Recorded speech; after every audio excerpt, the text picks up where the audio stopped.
Now am I on? Okay, first of all, folks, let's see what goes on with this microphone here. Having some microphone issues. Greetings, everyone, and welcome to live coverage of Orioles baseball, where this afternoon the Baltimore Orioles will be taking on the Toronto Blue Jays in the second game of a shortened series due to yesterday's rainout. I'm just worried this microphone is too close. Yeah, this microphone, folks. Okay, not the typical intro. A little bit unprofessional.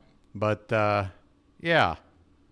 Hopefully I'm sounding okay. I might sound a little bit distorted. I'm hoping I've got this mic working as well as I can. I think if I hold it away from me a little bit, I should be okay. Can I get a, hey, BW, you sound okay in chat? And that would make me feel a whole lot better about proceeding. How you doing, Charm City chat? Right. Folks, sounds okay. Sounding good? Okay, good's better than okay. Getting better. Great. So here's the deal. Hello to everyone that's coming back, fellow bird watchers. Greetings to you, and let me also say hello to anyone out there that might be new to my channel. A lot of people are new to the channel because I just started it up in time for this 2024 Orioles season. My goal is to do play-by-play coverage for every Orioles regular season game and into the postseason. I live way out here on the other side of the planet. As you can see, it's quite dark over my shoulder out the window here. And I know there's a lot of other Oriole fans scattered across the globe, and they're needing a place to come together and follow along with the Orioles. Some folks don't have a chance to watch the game or have a chance to listen to the ball game on the radio. You can follow along with me, the BirdWatcher. You can call me BW for short. That's probably your best bet. And yeah, also we have the Charm City chat here. So if you want to participate, feel free. Join the chat. I can tell you we're charming. We'll take care of you. So yeah, we've got a game coming up here in about 7 minutes. And let me first point out, I don't know if anybody's noticed. Anybody notice anything a little bit different other than maybe my microphone? Your boy has bought a ring light. That's right. Professional lighting. You can kind of see me lit a little bit more fully. Like somebody who's actually trying. It doesn't really light up the whole background much. I guess that's why a lot of YouTubers put a bunch of little colorful lights in the back. Kind of help light up everything else. But yeah, got myself a ring light here. Your boy's stepping up. Investing more and more. All right, here are today's starting pitchers for the Orioles. The guy we were going to go with yesterday, Kyle Bradish. He's going to make his third start of the season. He has yet to go past 5 innings, hoping to do so today. He's done well in terms of his numbers. Just the pitch count been a little bit tough for him. Going deep into counts and not able to get too far into the ball game. Hopefully he can get us maybe into the 6th inning today. And for the Blue Jays, we kind of got dealt a bad hand here, folks. Blue Jays got lucky. Chris Bassitt was yesterday's scheduled starter. He's been their most struggling arm in their rotation. Well, they just went ahead and skipped him. And now we're going to have to take on the lefty, Yusei Kikuchi. Kikuchi with a record of 2-3, a solid ERA of 2.64, a solid WHIP of 1.05. He's already pitched 47 2/3 innings. He's only given up 3 home runs in that time. Doesn't give away too many walks. Maybe about 1 every 5 innings. So less than 2 per 9. And gets you about a strikeout per inning. We'll see what we do with Kikuchi. I'll go ahead and let you take a look for yourselves here at the starting lineups. Actually, it's too important. I got to address the big thing here. There's two things I want to talk about with today's Orioles lineup. We'll get to the Blue Jays lineup later. Who cares, right? But if you guys have been following me, the BirdWatcher here, with any amount of regularity, if you've been tuning in for the past week, I think it was about 3-4 games ago that I made the call where I said, you know what, Jordan Westburg, and this was before his 4-hit game. I said, Jordan Westburg, it's about time for him to start moving up in the order.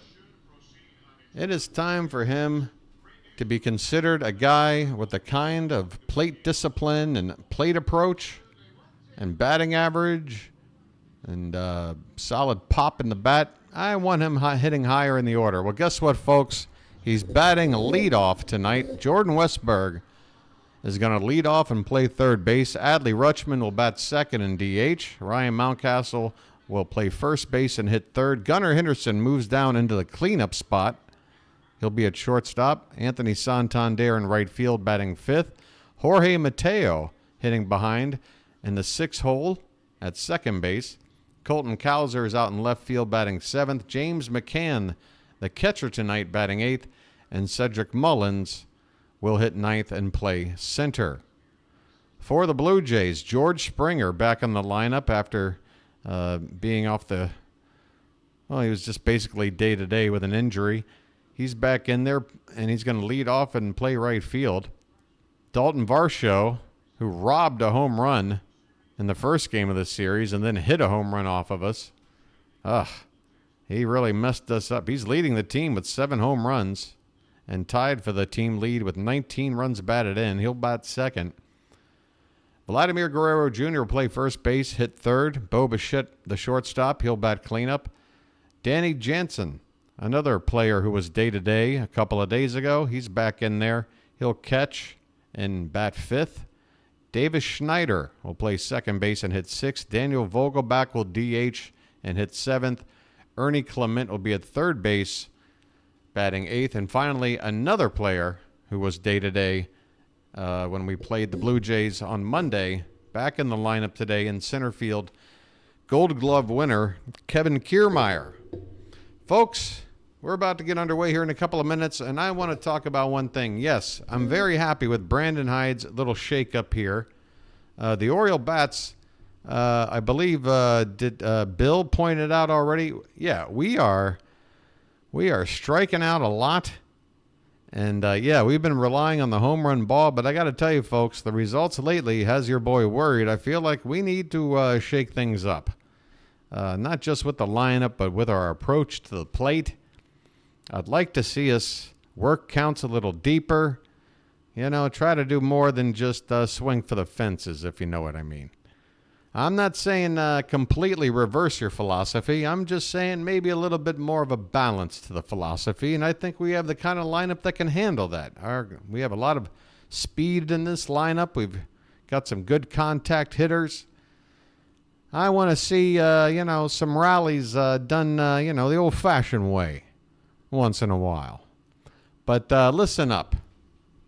I'm going to show you what BW thinks is the lineup that we should have gone with today. My preferred lineup would have Kyle Stowers in it today. Here's the deal. Austin Hayes is back and healthy, as far as I know. And I'm trying to understand why we don't have him in the lineup today against a left-handed pitcher. We finally got somebody that we can throw in left field that we're comfortable with. And that would allow Cedric Mullins a day off. And also put a right-handed bat in for his left-handed bat. Now, in order to counter that move and keep this lineup the way it is now, and what I mean by that is have 3 lefty bats, Kyle Stowers, you throw him out there and right, you throw Santander as a DH today, maybe give him a day off out in the field. And then my lineup would look something like this, and if you look at our bench, you got everything you need as a backup, a catcher, Urias second and third, O'Hearn your first base DH, and Mullins can play anywhere in the outfield. And then I'm saying against lefties going forward, we should probably platoon Mullins and Cowser until one of these guys starts heating up. And then if a situation where Mullins is in and Cowser's out, I'd probably move Stowers up to Cowser's spot and bat Mullins 8th because Mullins is really struggling. Kyle Bradish is taking up his final warm-up pitches. And now I'm about to tell you what this lineup would look like if we had Kobe Mayo right now instead of Kyle Stowers. That is the lineup I want to see. Just 2 lefty bats in there, Mayo the DH, and let's stop using James McCann so much. I mean, again, both lineups don't have McCann, and that's my major point. I want Rutschman catching today. You know why? We didn't play yesterday. We're not playing tomorrow. I want Adley Rutschman catching.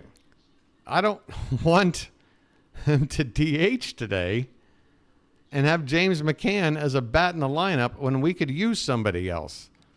Like even a Stowers. I don't care if it's a lefty instead of a righty. I want to see something other than James McCann in this lineup.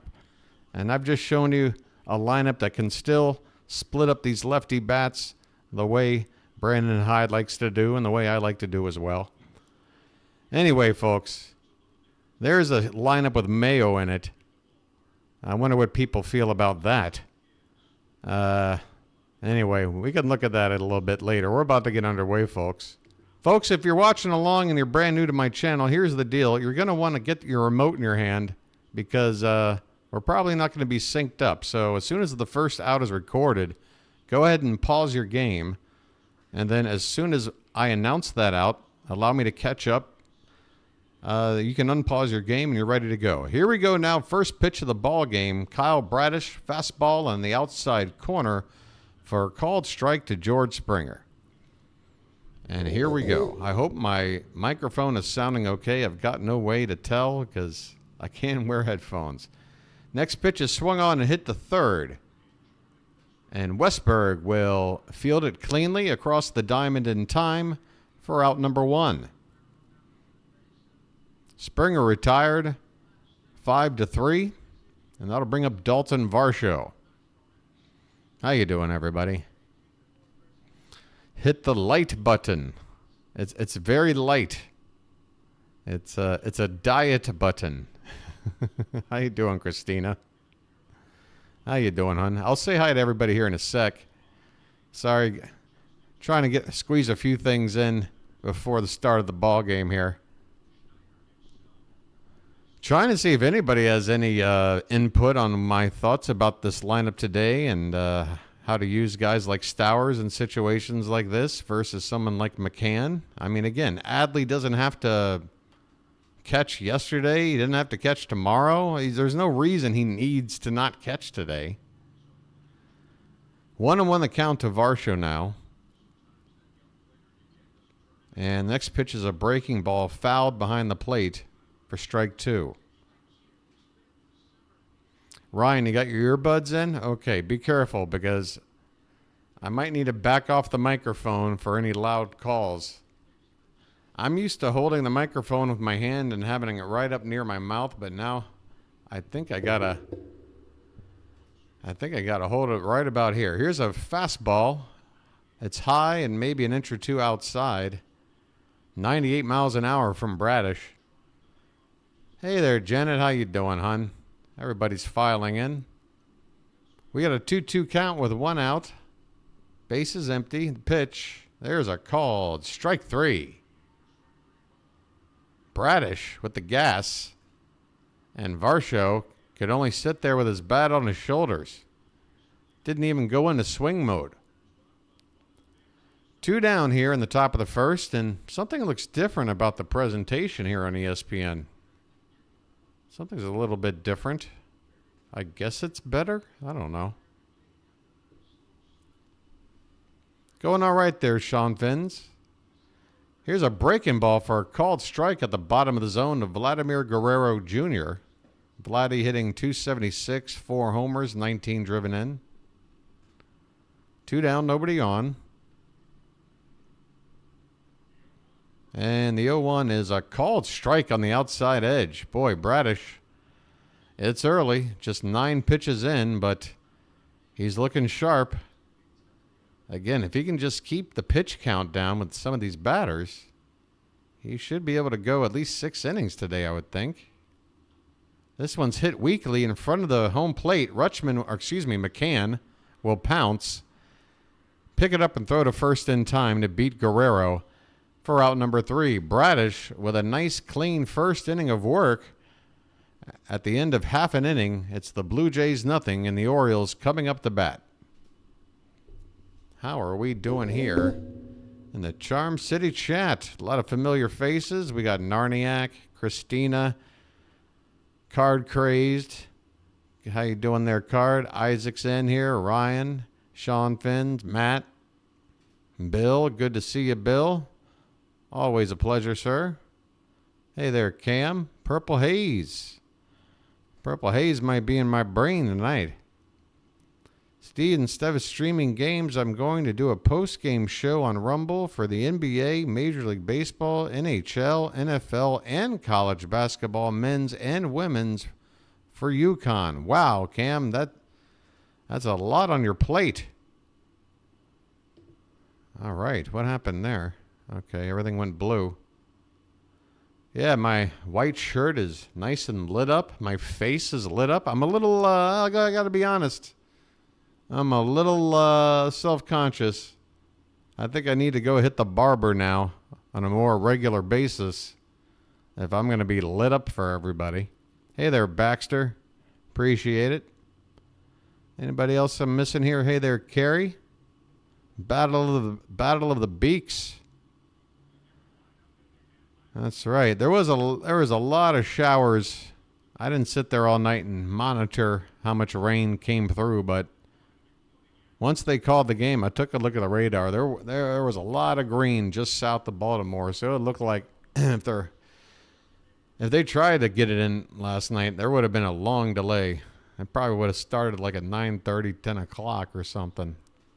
All right, here we go. Yusei Kikuchi. The Hoochie Coochie man on the mound. Lefty. We've seen plenty of this guy here in the recent years. And the first pitch to Jordan Westburg is fouled back. So the Orioles, one pitch in, have decided not to go with your boys' philosophy. Maybe especially the leadoff man, let's take a pitch. That might have been a strike, but, Next pitch is in the dirt, and the count is 1-1 to Jordan Westburg. Westburg batting .298.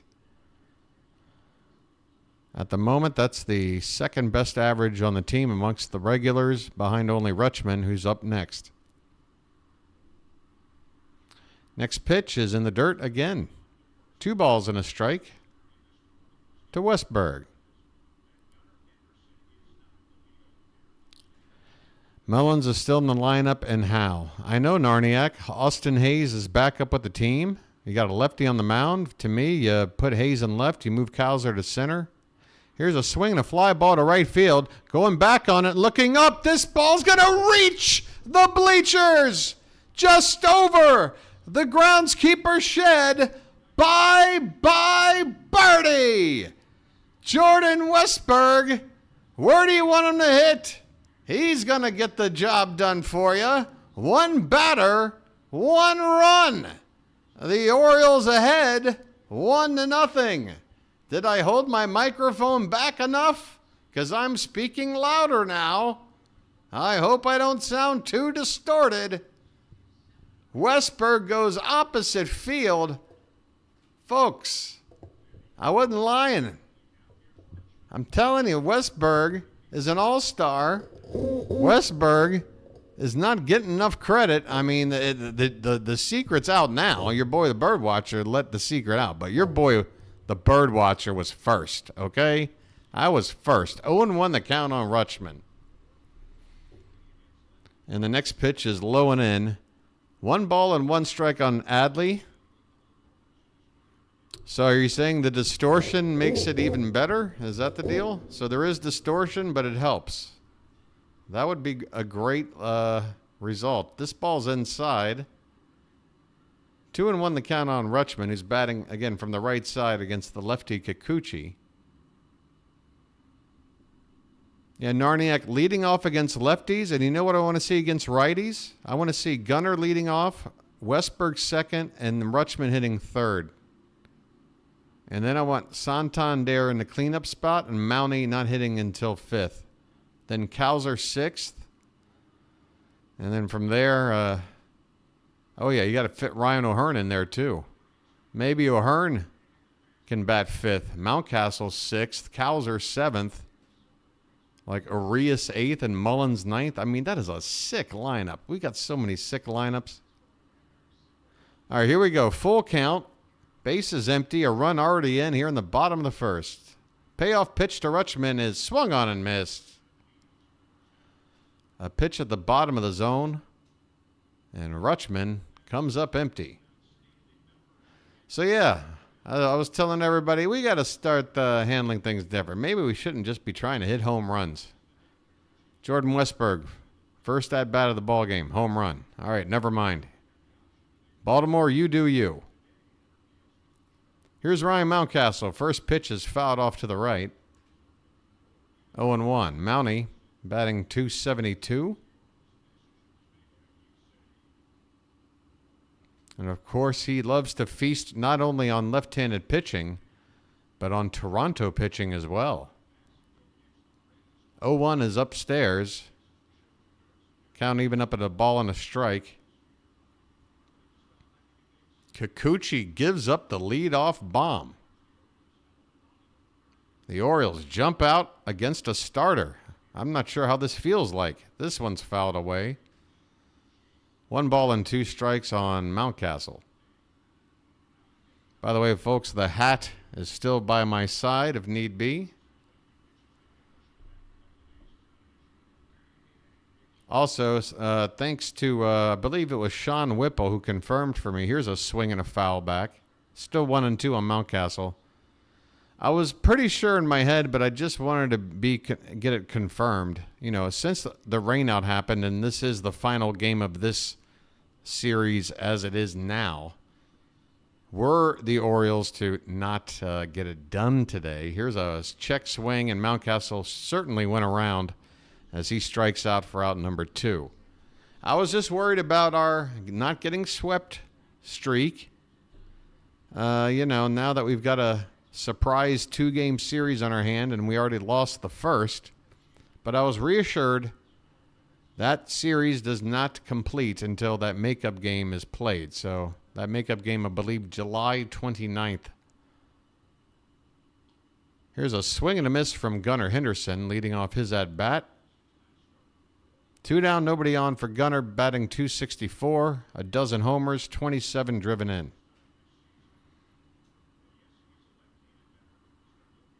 Next pitch is well outside. A ball and a strike. There you go. Mountie with 4 ding-dongs and 15 ABs against Kikuchi. Thanks for that stat there, Narniak. Another pitch low and away. 2-1 on Gunnar. 1-0 Orioles here in the bottom of the first.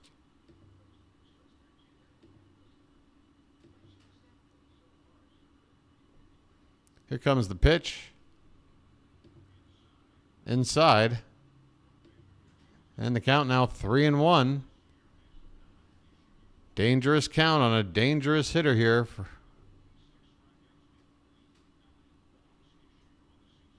Pitch. Low and away. Ball 4. Gunnar will take first base. A 2-out walk. And that'll get Santander up to the plate. And we've got a meeting out on the mound here. Kind of a quick jog out there. At first, I was wondering if there might be an injury concern. I mean, yes, Kikuchi gave up a homer and now a 2-out walk, but this isn't exactly the biggest jam ever for a veteran pitcher in the first inning. But I guess they've got some strategy they want to talk here. Santander is due up, and Mateo is on deck. That's the one thing that I was a little concerned about with this lineup. It is a significant drop-off between Anthony Santander and Jorge Mateo. I mean, not to take anything away from Mateo. He's been doing pretty well for himself. And the guys hitting below him are either not that great like McCann, or are kind of struggling right now like Cowser and Mullins. But there's a called strike to Santander, belt high on the inside edge, 0-1. I was just worried looking at that lineup that maybe they're not going to give Santander much to hit with Mateo batting, protecting him, so to speak, in the lineup here. 0-1 count, and this one is a called strike. Top of the zone on the outside corner. No balls and 2 strikes. By the way, folks, I know on Mother's Day we had a terrible loss, but thanks to Lizzie, who posted something in the Discord, Anthony Santander with a Mother's Day greeting video for his own mom, who, unbeknownst to him, was hiding right there in the studio on the other side of a barricade of some sort, and then they have a nice little reunion. It's a great little video. If you haven't seen it, I encourage you to check it out. Here's the 0-2 pitch. Swung on and missed.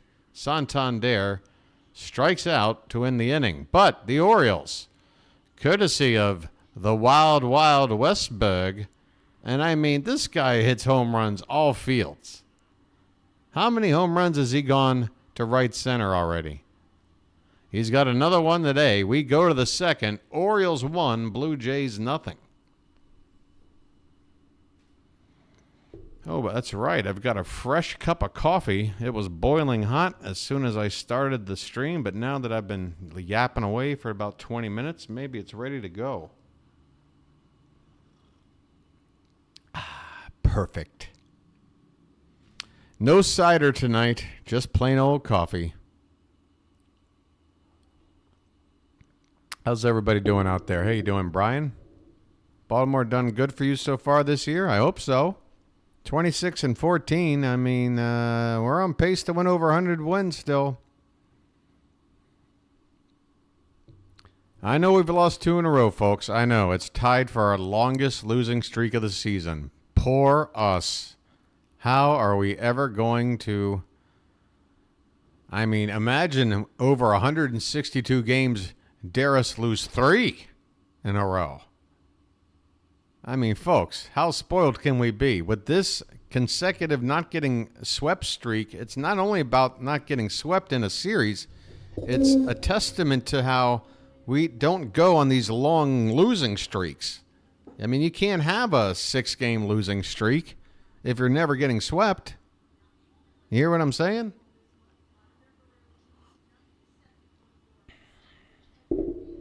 So, yeah, these two years of this run we've been on, of consistency, of being able to bounce back and not get into a rut that lasts too long. That's why you got to have faith in your Orioles, even after a couple of tough losses. All right, here we go. Bo Bichette up at the plate. And first pitch swinging is going to lift one down the right field line, and it's going to get into the crowd. It does look like it's still a damp sky, like there's maybe some mist in the air, or I don't see any precipitation on the field. People look pretty bundled up, though. Doesn't look like it's even in the 60s, probably in the 50s, I'd guess. Here's a swing and a miss by Bichette. 0-2 the count. In fact, I see somebody putting on some plastic rain gear right now, so maybe there is a little bit of mist falling here at Camden Yards as my alarm goes off. Next pitch is fouled away. Yep, they show a shot of the crowd. Umbrellas are out. I took a look at the forecast, folks. Off and on showers is what it looked like, so hopefully we won't have to stop this game. This one spiked in the dirt by Bradish on an 0-2 pitch. Count now, 1-2 strikes. So between a weekday afternoon game, some rainy weather, I'm not anticipating a huge attendance mark here today at the yard. Here's a ball hit weakly to third. A barehanded play by Westberg. Safe. Oh, Mountcastle had to step off the bag. It was going to be bang, bang, but I think Westberg might have got him had the throw been just a little more accurate. Still, certainly not an error on Westberg by any means. He had to charge a long way. A very clean barehanded throw. Just couldn't get it on the bag for Mountcastle there. So it's going to be a leadoff infield single for Bichette. That'll bring up Danny Jansen. Right-handed hitter, catcher for the Jays. First time we're seeing him in the series. He takes a first pitch strike on the outside edge. Hey there, SG. You like my humor. I remember you telling me that the last time you were here. Thanks for reminding me. We got an 0-1 count. The next pitch is right down Broadway, 97 miles an hour. That's when you know hitters can't figure out a pitcher like Bradish. I mean, that's just a challenge fastball. Hitters are probably waiting for it to break somewhere. They're just not expecting Bradish to throw one down the middle like that. 0-2 pitch. That one is middle toward the outer side of the zone. And it's going to be a fly ball to right for Santander. He's going to make the catch just a few steps to his left for out number one. Bichette still at first base. I should do stand-up. I'm going to continue to sit down. I could set up a new studio where, you know, I've got one of those tables where I do stand-up while I do my play-by-play. Can I stand up and do my play-by-play? Is that a good idea? Slider here from Bradish off the plate, low and away for ball one to Davis Schneider. Schneider was hitting leadoff in game one. Hitting in the 6 hole today, batting .263, 4 homers, 15 driven in. Here's a check on the runner. Bichette back in with a dive. Hey, folks, do you mind if we do a lag check? This just tells me how long time there is between you and me whenever you're responding to what I'm saying here. We'll try it right after this next pitch. That's a called strike, bottom of the zone. Count even up at 1-1 on Davis Schneider. Folks, if you're listening right now, if you don't mind, not all of you have to do it, but if a few of you do, it'll help. Just type in the number 2 as soon as possible into the chat. Just type that number 2 in, lickety-split. The faster you do it, the more accurate of a read I can get. There you go. The pitch is outside, 2-1. Okay, so maybe 4 or 5 seconds. SG, I think we've got your answer. SG, if you type it more than one more time, SG, and you're getting timed out. Okay. Okay. You got any more? Or are you done? You done? Okay. No reason to spam the chat. Just trying to do a simple test. Here's a check on Bichette. That's a close play there. Umpire calls him safe. 2 balls and a strike. Here on Davis Schneider.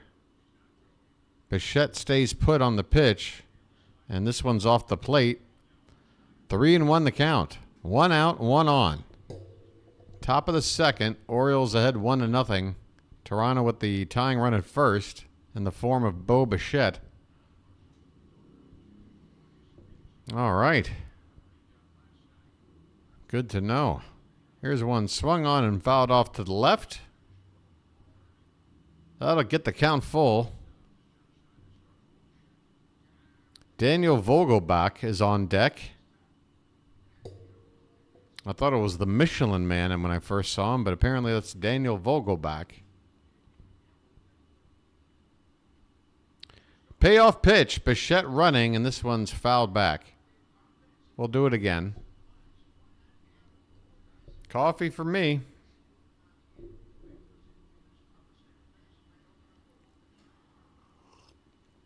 Brian, I'm only good enough for the A's. The A's are barely a AAA team. Honestly, I'd rather do games for Norfolk. I feel like I'd have a better stepping stone from there. There's actually people up in the upper deck seats out beyond left field in this game. So despite the bad weather, there are people sitting in all sections in the yard here. That's going to be ball 4 to Schneider. 2 runners on now with only 1 out. And the batter will be Daniel Vogelbach.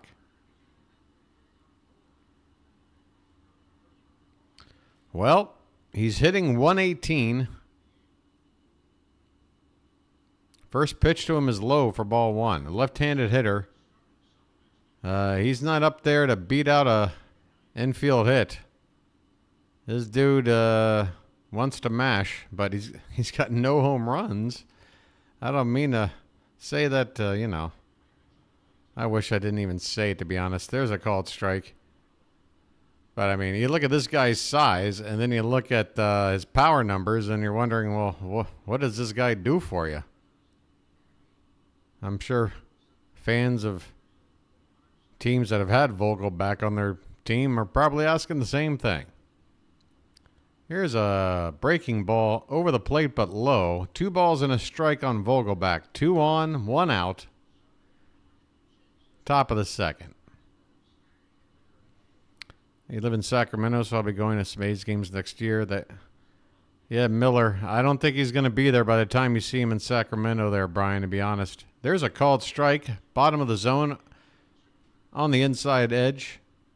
Vogelbach looks a little unhappy. Boy, he's smacking that gum. Or maybe he's chewing his own cud. I don't know. It's hard to tell with a guy like this.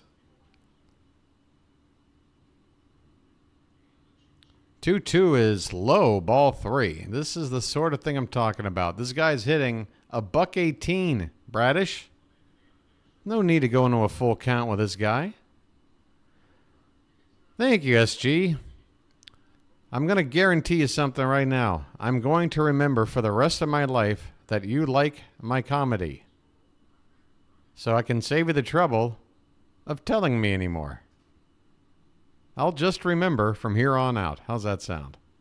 Full count pitch is just... Oh, they called it a strike 3 on a late call. And now a play over at first. What's going on here? Vogelbach thought he had walked. The umpire, with an extremely late call in terms of his body language. Yeah, Vogelbach had immediately tossed his bat. Bradish gets the K. A big out number 2 here. Or else we'd be looking at bases loaded and 1 out. Instead, it's 2 down and first and second.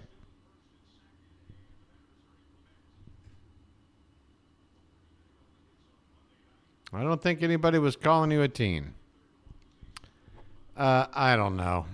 I don't. Just enjoy the game, dude.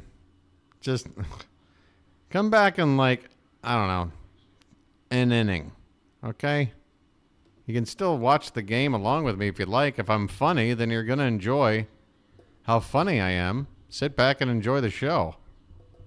Imagine if you went and saw a stand-up comedian. Would you interact with him this much? Or would you let him do his job? Here's the 1-1 pitch to Clement. And it's low and away for ball 2. Folks, I'm a nice guy.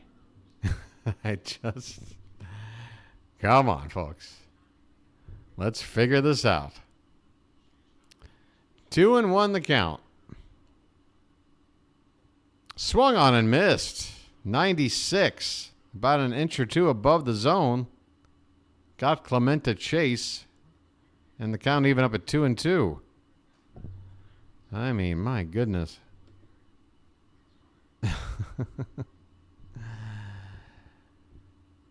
Here we go. The 2-2 is swung on and fouled away. We'll do it again. Once again, folks, we got a long inning here going. Bradish is up to 36 pitches. I mean, it was a easy first, so I got to think he's thrown at least 20 2 pitches here so far. This is what you worry about. 2-2 with 2 down and 2 on. The pitch. Another foul ball behind the plate. The at-bat will continue, and Bradish will throw yet another pitch.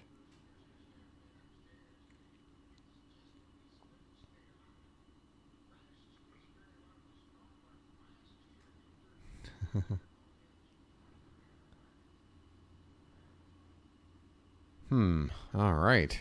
This one's in the dirt, and the count goes full. I mean, Bradish, what are you doing with a I mean, I guess that ball just slipped out of your hand. It's just a bad time for that, man. We need your control here, man. 10 pitches in the first. That's all he needed. Up to 28 here in the second. And if he can't get this guy out, it's just going to make the chances of the Blue Jays exploding move up exponentially. Because I'm sure he's feeling kind of gassed right now on 28 pitches in the inning. Here it comes. Hit on the ground, third base side, but foul. Man, here comes pitch number 40. Ernie Clement battling up there. Man, Bradish, we have got to get this pitch count down, my friend. My fine feathered friend.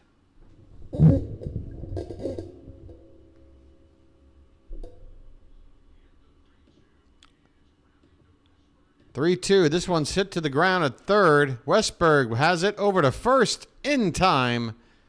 And Bradish escapes the jam. But boy, how much is it going to cost him in terms of how deep he can go in the ball game? 40 pitches. I think 41 the final count. No 40. 40 on the money. 2 innings in the books. We go to the bottom of the second. Baltimore 1, Toronto nothing. How's everybody doing? Was that too much of me to do the timeout thing? This is why I worry. What happened? I don't know. Your boy just has to kind of read the room. I gotta make I gotta make some calls. Christina, by the way, as a mod, you have that ability, Christina. I know we haven't really gone over the whole hell. Let's do it now. We got a break. About being a mod, Christina, it's pretty simple. There's just a few things to take care of. One, if somebody comes in just completely acting a fool, and we all know what that means. Just here to cause a ruckus. Usually doesn't take long for them to kind of make that known. Yeah, you can go ahead and put them in timeout. Give them like a 10-minute timeout. You don't have to do like the 24-hour thing. Give them a chance to maybe come back and give it another go. Other topics that your boy doesn't really want to see in the chat. One is no politics.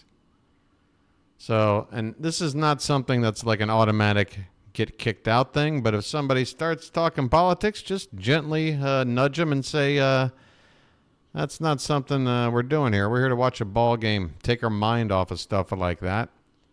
I mean, obviously, if I see something like that in chat, I'll say something first. And then the other thing is gambling talk. I'm not telling people to completely leave gambling talk completely off the table. I know there's somebody here that enjoys talking about it, and I'm not going to shout your name out. I don't want to embarrass you. Jorge Mateo at the plate. First pitch is a called strike. But let's say another person came along and him and the other guy had a little discussion about betting. That's fine, just as long as it doesn't dominate the conversation. In general, betting talk, just your boy doesn't really prefer it. But again, gentle hands. We need to treat Charm City chat like Roadhouse. I want you to be nice. We take care of business, but we do it nice. Here's a foul ball by Mateo off to the right. And he's in the hole 0-2. No balls and 2 strikes. All right, Christina, did you get all that? Does that sound okay? That's pretty much the deal. Everything else is, is fine and dandy. If somebody wants to just start talking about their favorite breakfast cereal, feel free. It's baseball. That's what I would do if I were at the ballpark. Some games aren't very exciting. Mateo lifts this one foul again. Still 0-2 as he leads off here in the bottom of the second. Mateo batting .239 coming into today. He'll be followed by Colton Cowser and then James McCann. If anyone gets on, Cedric Mullins. This pitch is upstairs. Check swing and the appeal. No swing, says the first base umpire. 1 ball and 2 strikes on Mateo. All right. So card crazed, Christina, Janet. You guys are good to go. Probably the one other thing to mention amongst the mods, since it has been brought up, we've got a 2-2 count now with a pitch in the dirt to Mateo. When it comes to saying, hey, folks, like and subscribe, amongst the three of you, if you're all here at the same time, again, this is only to be polite to the audience. Ooh, that pitch was close. Kikuchi puts his hands on his head, hoping that was a called strike. And the Blue Jay manager is barking as well. The home plate umpire putting his hand up, saying no more from you. Full count here on Mateo. I'll make my point here in a second. Here's the pitch. Swung on, hit on the ground, and fair ball! Fair ball down the left field line. Turn on the Jets, Mateo. He will glide into second with time to maybe, pack a lunch, check his email. Plenty of time to pull into second base with a leadoff double. It's splash time. That's right, Baxter. And if any of you Magic members are out there, I know it's not the most impressive emoji that I've found, but what you're looking at there is indeed like a water park. People on inner tubes splashing around in the water. That's my splash zone emoji. Leadoff double. Here comes Colton Cowser. And he looks at a pitch for a called strike. That pitch was lower than the one called a ball to keep the at-bat alive for Mateo. So you could call it a make-up call, but at the same time, that Mateo at-bat got extended and gave him a leadoff double. So I don't think Toronto's going to think the score is even. Next pitch in the dirt. 1-1 the count on Colton Cowser. He's hitting, is that right? 250. Wow. Cowser all the way down to 250. And this coffee's already getting room temperature. Your boy's going to need to have a lucky here soon. We're only in the bottom of the second. Step off by Kikuchi. Runner back in at second base. What was the other thing? Oh, yeah, the other thing, guys, mods, Janet, Card, Christina. Just when you're talking about liking and subscribing, amongst the three of you, it only needs to be said maybe once every inning or half inning.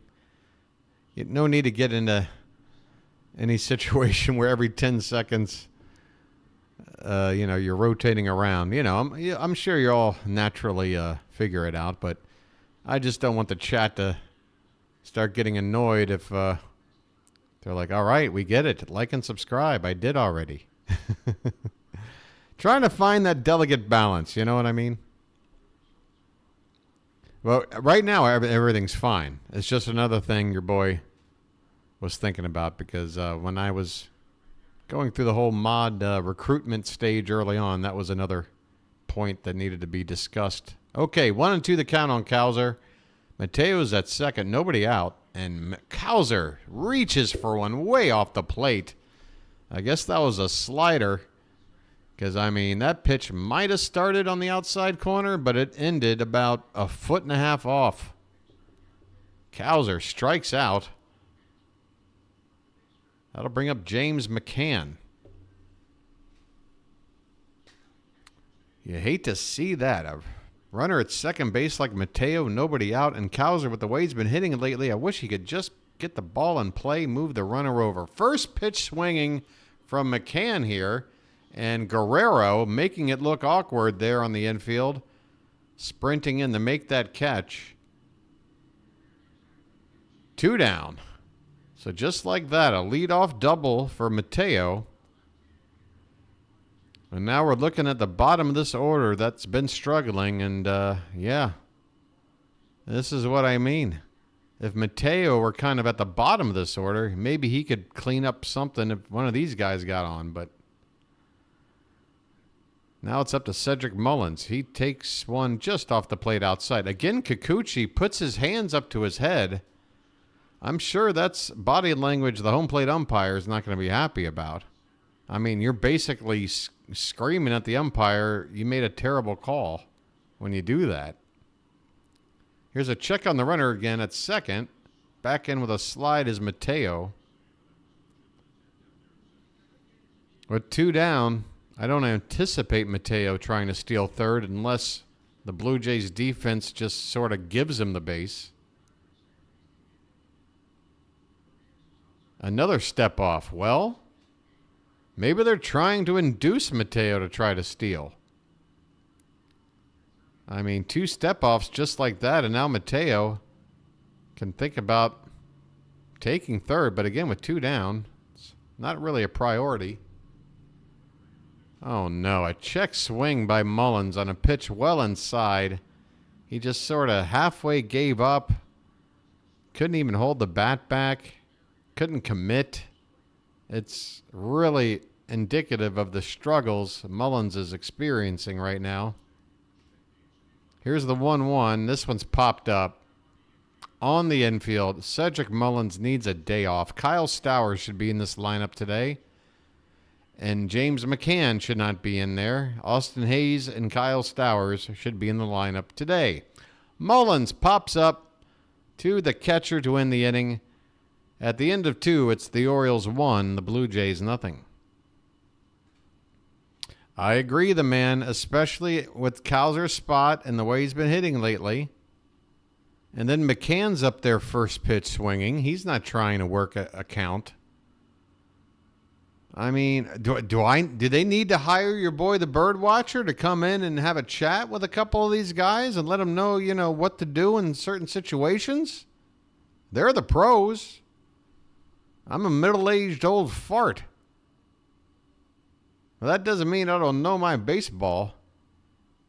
I mean, I know what I'm looking at, people.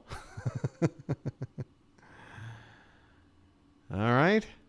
That's what people have been asking me. Hey, BW, are you going to do Ravens games? No. You know why? Because I feel like you can only really, truly know one sport like an expert.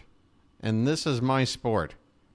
I even wrote for the Premier League for nearly a decade for NBC Sports. That's still not my number one sport. And I made a professional career out of it. But still, I'm telling you right now, baseball is what I know. It's in my blood. It courses through my veins. Yeah, that's what I'm saying. Especially with a lefty on the mound today. Austin Hayes is back up here. He could have played in left field. He could have moved Cowser to center and given Mullins a much-needed day off. And then the next lefty, maybe you sit Cowser and give him a day off. Hayes in left field, Mullins in center. That's the whole point of getting Hayes back, is now we got somebody to go to as a right-handed outfield batter against the left-handed pitcher. But we didn't do it today, and your boy doesn't understand why. Here we go, top of the third. Kevin Kiermaier will lead it off, and a breaking ball swung on and missed from Bradish to begin this at-bat. Kiermaier hitting .224, a home run, 7 RBI. Kiermaier's always been known for his glove more than his bat. A multi-Gold Glove Award winner, but also a guy with a lifetime average probably somewhere in the upper 230s, lower 240s, I'd say. He's got a 1-1 count now, and the next pitch is lifted in the air, left center. It's going to be a long run out there for the left fielder, but is that the milkman? Who's out there? Or is that who's out there? Did Cowser get rid of his beard? Did Cowser shave his beard? Did somebody already mention this in chat? Baxter, I see it right up there at the top right now. Yes, sir, folks. The milkman has gone clean shaven. I mean, I'm like, I was like, is that Austin Hayes? I'm like, he's not in the lineup. Who is that? It's Colton Cowser. Okay, one out here in the top of the third, back to the top of the order. George Springer at the plate. First pitch is low for ball one. Springer now batting under 200. This one's a called strike. 1-1 the count. That's right. I like to call it the Battle of the Beaks. And welcome back for one more chance. I need a lucky. That's what your boy needs. Here's a called strike, inside edge. 1 ball, 2 strikes to Springer. 1 out, nobody on. Top of the third. The Orioles ahead 1-0. All right. We'll see how it goes.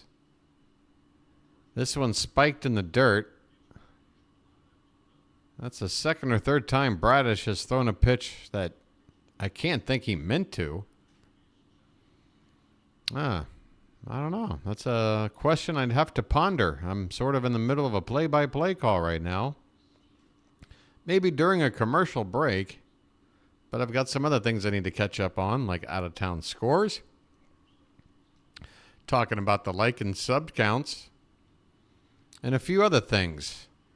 Here's one fouled at the plate. And the count now 2-2 on George Springer.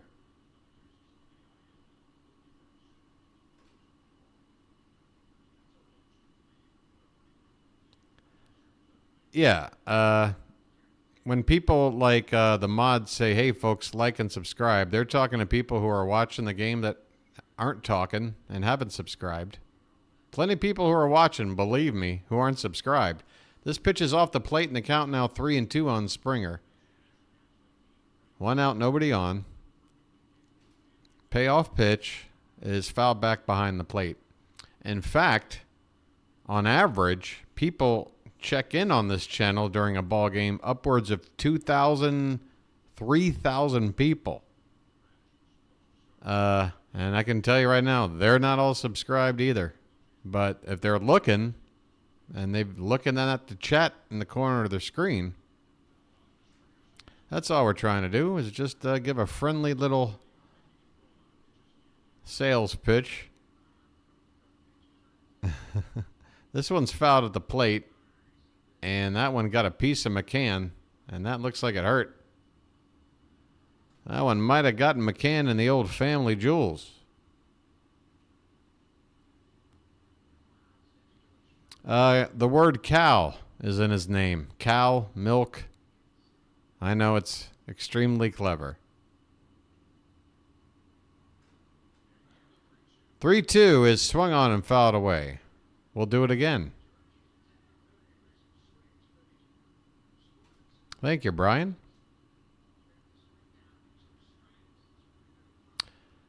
Your boy spent a lot of time working jobs back in the day with a radio, listening to a ball game, doing various jobs. I had a job as a projectionist for a long time during my college years, working up in that projection booth. Would have a radio on. Here's a line drive, and that's going to be a fair ball hit softly down the line. Springer is going to turn and head into second base here with a 1-out double. Melanie, how you doing, hon?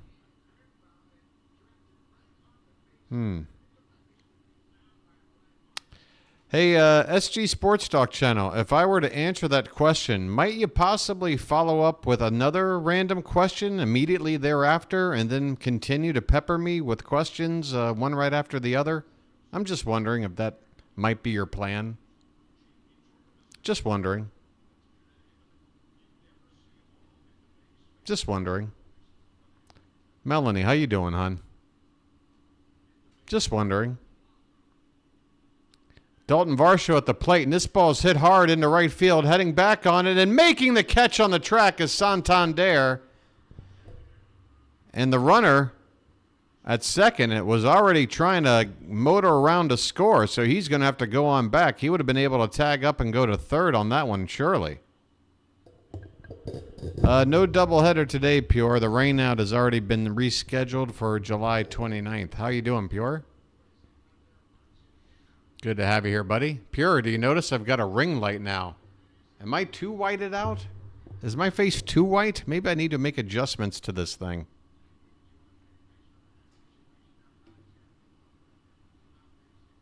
All right, we've got Guerrero at the plate, and he takes a pitch high for ball one. Out comes McCann to have a chat with Bradish. We've got 2 down. The Blue Jays with a tying run at second base. The Orioles ahead 1-0 here in the top of the third.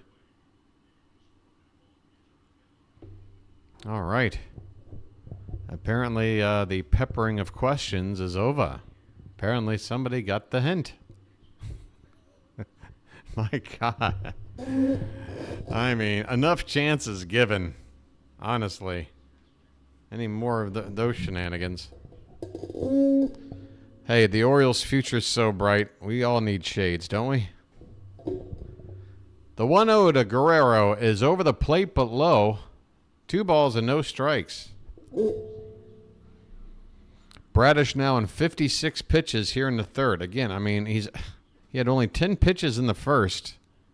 Since then, 46 over what has yet to be 2 complete innings. This one's low and away, and now he's behind Guerrero 3-0.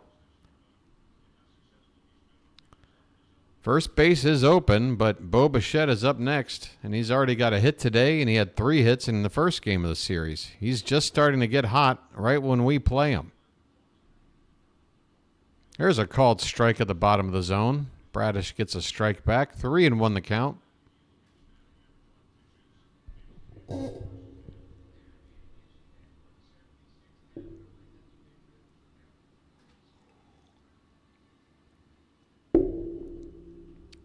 Okay, the next pitch is fouled back. Bradish, after falling behind 3-0 to Guerrero, now gets the count even up at 3-2. Well, even up. It's a full count. Let's put it that way. Bo Bichette again on deck. 2 down. Hopefully Bradish can get Guerrero out here. If he faces a whole nother batter, it's going to be another 5-6 pitches. This pitch count is already too high.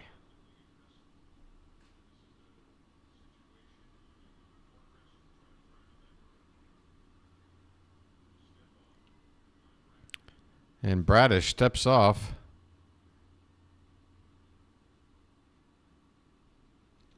This is another reason why I'd rather have Adley behind the plate. I mean, no offense to McCann, but this one's hit on the ground. And diving stop. This one's going to stay on the infield. A ball hit between Gunnar, who was diving, and Mateo, who was backing up behind him. The ball is going to stay in on the infield, so the runner at second won't be able to score despite it being 2 out, as that ball stays in on the infield. So Guerrero will get a hit, but the Blue Jays still not yet on the board. And here comes Bo Bichette. Wow, okay, folks, it's getting to that point where I don't want anything spoiled with the score here. We're going to have to head on over to the sub count screen. Folks, one more sub to get to 760. That's a nice round number. Don't worry. You've had that screen with all the information. You're all caught up right now, and I'll keep you updated as we go. Bo Bichette takes a first pitch a little bit high for ball one. First and third, 2 down. Bichette hitting .223. But for him, he's happy about it because he was right around the Mendoza line just a couple of days ago. This one's hit hard in the right center field. Santander's backing up. It's over his glove. Oh, it's off of his glove. Santander unable to corral it. This is going to score at least 1 run. Here comes the next. Guerrero slides in safely. It's a 2-out, 2-run triple. Double. They fooled me with the icon. They lit up the yellow square at third, and now they've moved it to second. A 2-out, 2-run double for Bo Bichette. Ugh. Again, I would rather just have that seen from my own eyes than have this scoreboard pop a 2 up there out of the corner of my eye. Well, there you go. Bo Bichette hasn't been able to hit the broadside of a barn for the first 6 weeks of the season, finally decides to wake up against us. I mean, I've been seeing videos floating around my YouTube talking about what's wrong with Bo Bichette.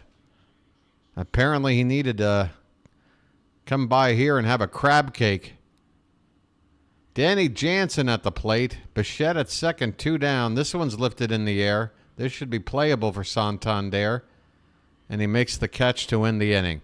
Boy, and that ball, Santander went back on it. Unfortunately, he didn't take a very straight path to the baseball, sort of a circuitous route. And unfortunately, that little bit of extra time probably cost him. Hit off the heel of his glove, unable to corral it. We go to the bottom of the third. The Blue Jays now lead 2-1 over the Orioles. Oh, boy. All right. Well, we took a peek at the sub-screen. How about the likes? Yeah, and I was kind of figuring we might have a day like this. Hey, this is a good day for me to test out this ring light. Because I figured we might have a bit of a smaller crowd. Weekday afternoon game. Very early start. Up to 80 people right now. Folks, 80 people. What do you say? Half of you hit that like button.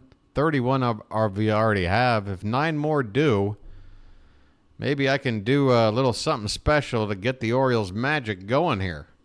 As 3 people take off after being scared to death about me acknowledging them. Hey there, Dennis. That's right, folks. Likes actually help out the channel. I know it might sound petty, but there's a little thumb right below your screen, and if you press it, it'll light up bright. And what it'll do is tell YouTube that, hey, this channel deserves to be seen by more people, you know, popping up in their recommends. It just helps the channel get seen by more people, which is what the goal of the channel is.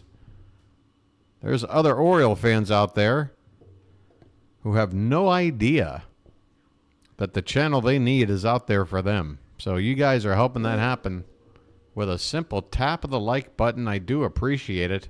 Don't worry, I won't bug you about it too much. I mean, I think that's the first time tonight. All right, here we go. Bottom of the third, top of the order. Jordan Westburg led off the game with a home run. How about another, Jordan? First pitch to him is at the top of the zone, outside edge for a called strike.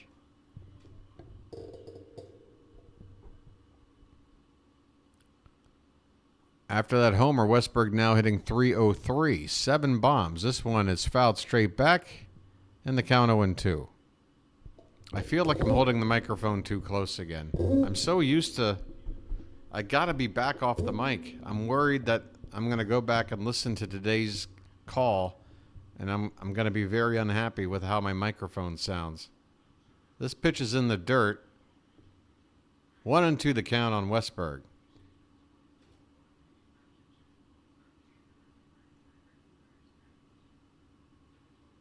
That's what I'm saying, Narniak. Like, what are we doing using James McCann? This is the perfect situation today. This one is fouled back. Like, I don't mean to be upset just because we're down a run right now, like, and we got a 2-game losing streak. I know right now the morale ain't great, but that's not the reason I'm saying what I'm saying. Like, I get it. I get why you want to make Adley DH from time to time, so that he can stay in the lineup. Here's a swing and a miss. Westburg reaching for one off the plate. 5th strikeout already for Kikuchi with only 1 out here in the third. So what is that? 7 outs for Kikuchi, 5 via the strikeout. So yeah, we're striking out a lot. Again, yeah, we got that leadoff homer, but what have we done since? Mateo with a hit. That was good.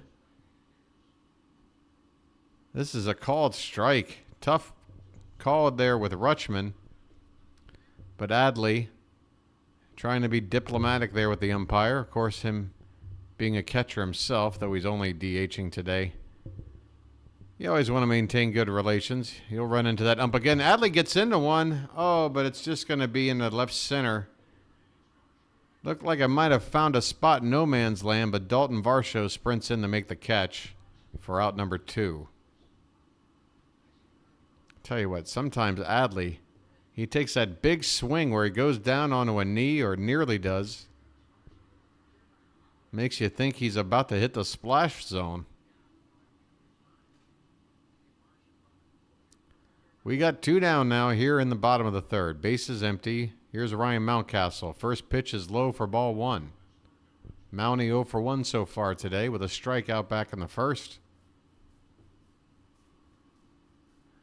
Yeah, I just want to see us start maybe adjusting our plate approach. This one swung on and hit past the leaping glove of the second baseman in the right center field. Davis Schneider leapt off the ground to try to snag it, but Mountie just snuck it over his glove for a 2-out single. All right, there's our 3rd hit of the ball game. I think, right? Westberg, Mountie, Mateo. Okay. Here's Gunnar Henderson. Batting cleanup today, folks. If you're just tuning in, not leading off. First pitch to him is off the plate outside for ball 1. Gunnar drew a walk back in the 1st. Hitting .264 right now.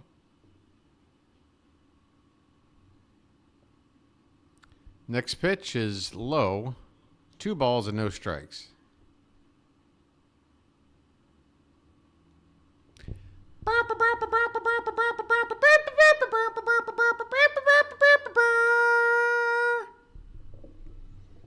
The timing felt appropriate.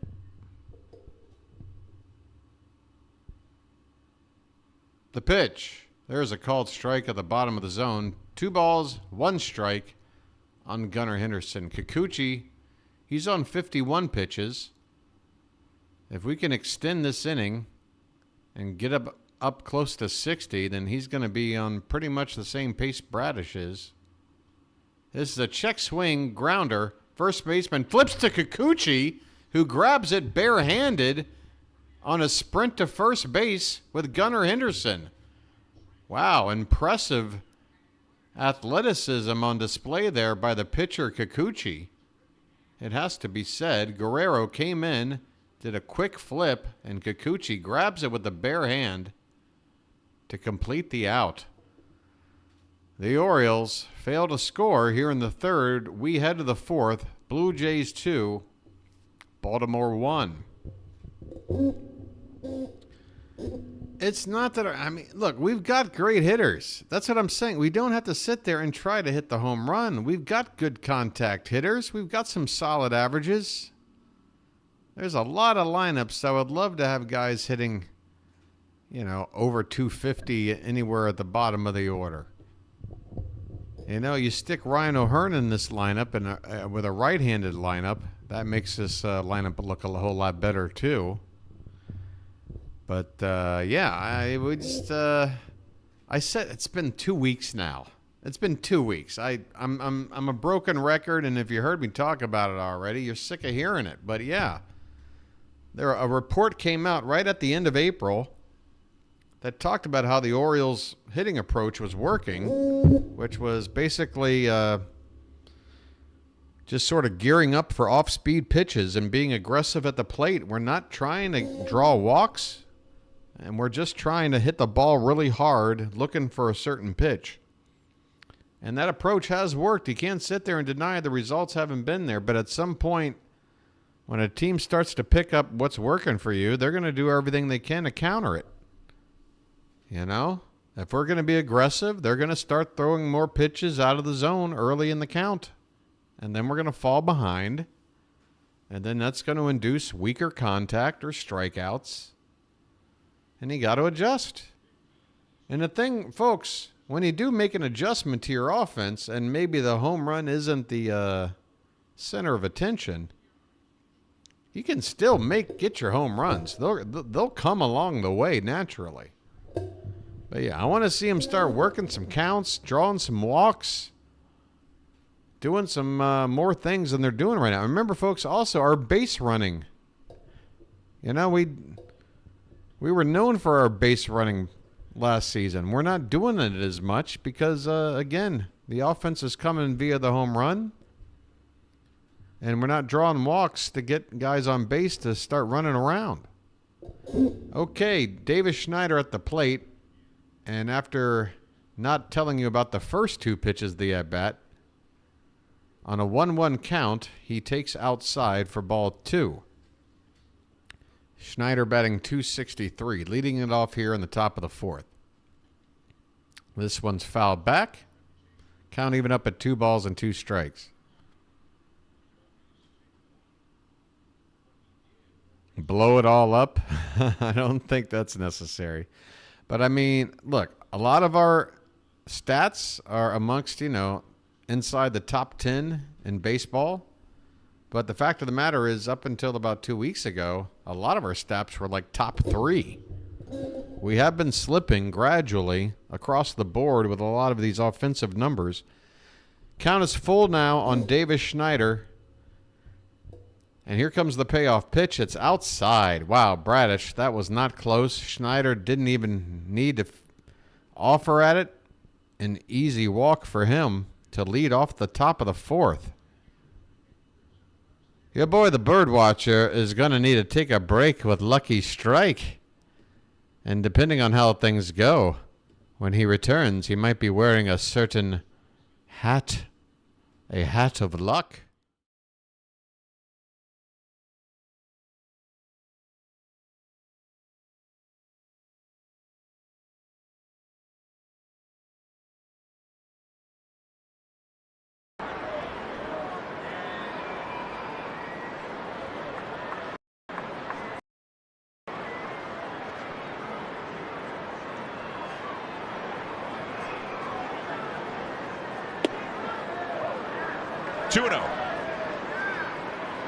You know, that single for Vogelbach, his first hit here in Oriole Park at Camden Yards in his career. He is now 1 for 14. Well, actually 1 for 15. That bat he thought was a walk ended up as a called strikeout. Ball 3. Vogelbach, also a guy who is very patient and will take his walks. He won't chase.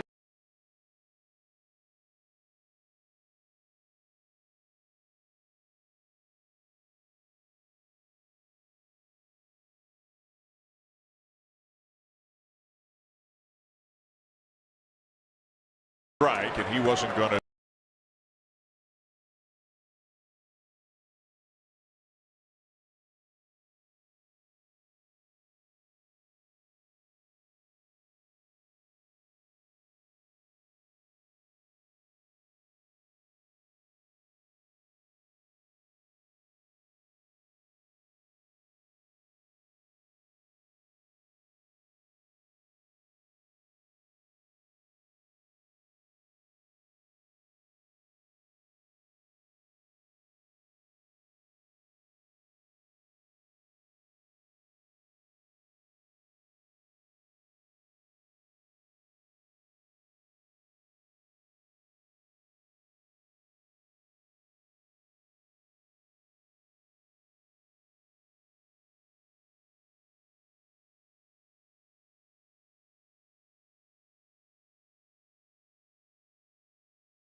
John. Can you hear me on this thing? Does this do anything? Hello, hello. Hello, hello. I don't know why I said goodbye. Now I say hello. Hello, hello. Is it distorted? I'm so sorry, guys. You say yes. I say no. You say stop. All right, here's the deal, folks. Runner at second, 1 out. 0-1 count.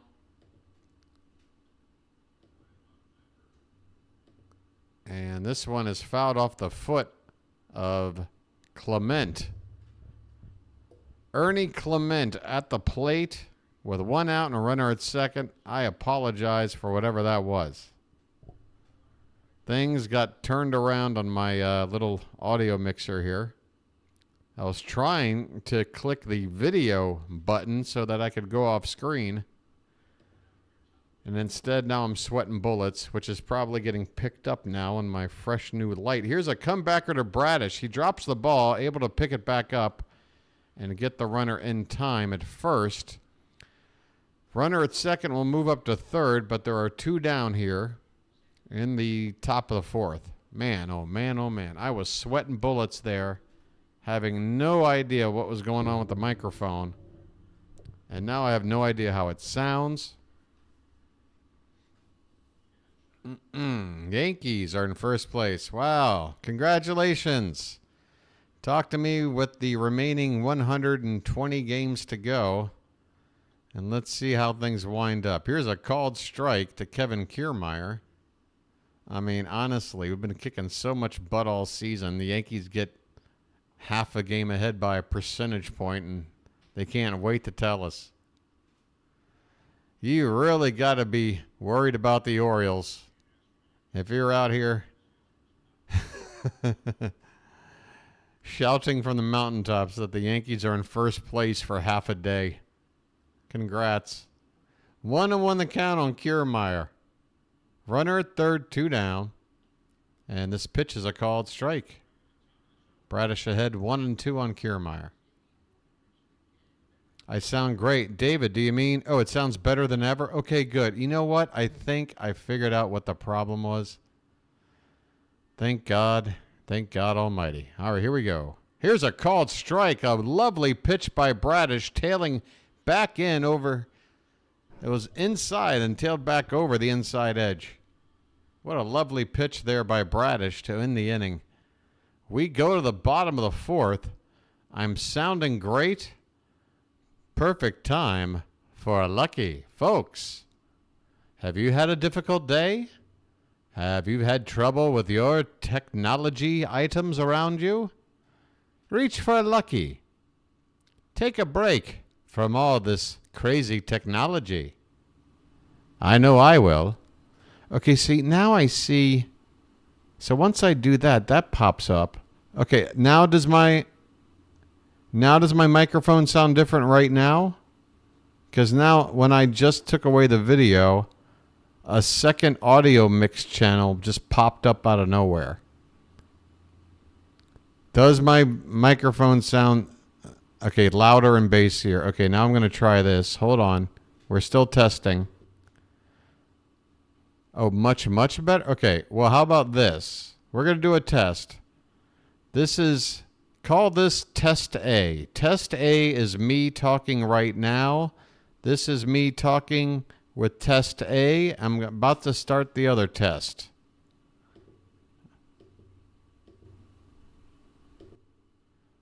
This is Test B. Test B sounds like this.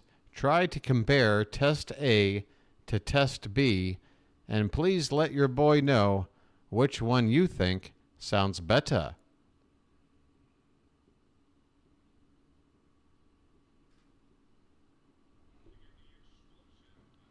We have A, we have A, we have A, we have the same, AA. Okay, that's okay. Okay, now I think if I back off the microphone right about here, then I think I'm right in my comfort spot. Does this sound good? Here we go. Anthony Santander to lead it off here in the bottom of the fourth, and the first pitch is a strike. Thank you so much for helping me out, folks. Here we go. Up and in, ball one. 1 ball, 1 strike, and finally, I can enjoy a break.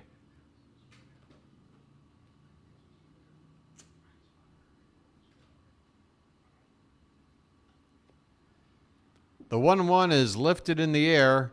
Catcher goes to have a look, but it'll get out of play. 1 ball and 2 strikes on Santander.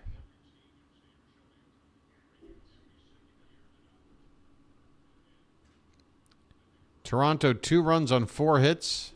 The Orioles 1 run on 3. No errors between both teams. This pitch is high.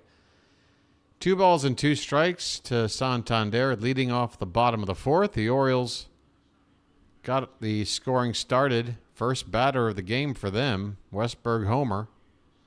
But the Blue Jays in the third came back with a 2-run double, courtesy of Bo Bichette. And that's where we are. Full count now on Santander with Jorge Mateo on deck. I got 4 free tickets for the O's. Well, where's my ticket? Booty, you got 4. What do you take up 4 seats? This one's fouled back, and the count is still full.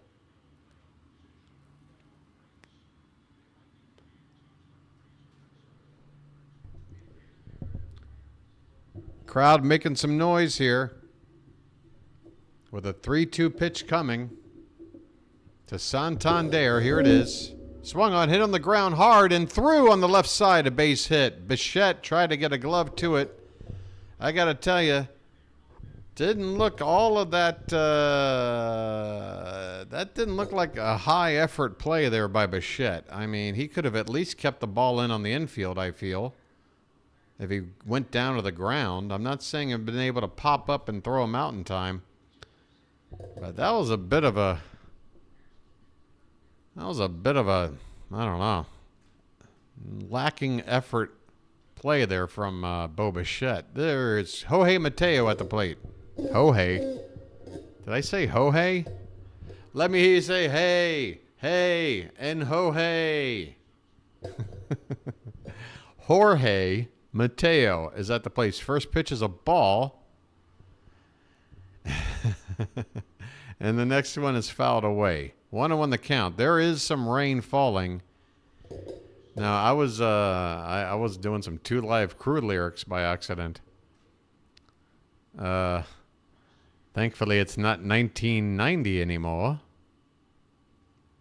The 1-1 pitch is fouled at the plate. 1 ball and 2 strikes on Mateo. Runner at first, nobody out. That's the tying run at first base.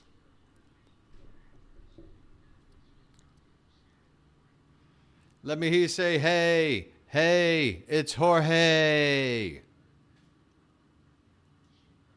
Let me hear you say, hey, hey, it's Jorge.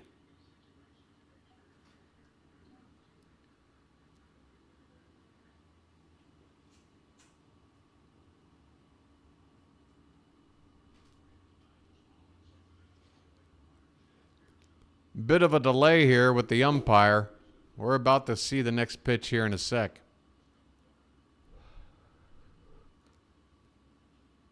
One and two the count. The pitch is low and away. 2-2 on Mateo.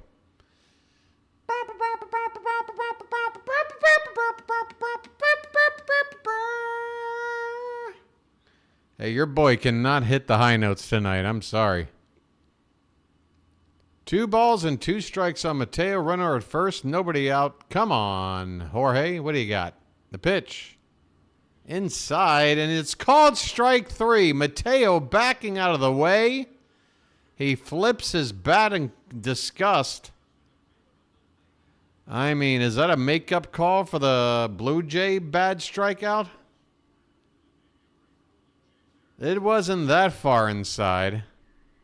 But according to the old stat tracker, no piece of that baseball was in the zone. So Mateo strikes out on what was not a strike.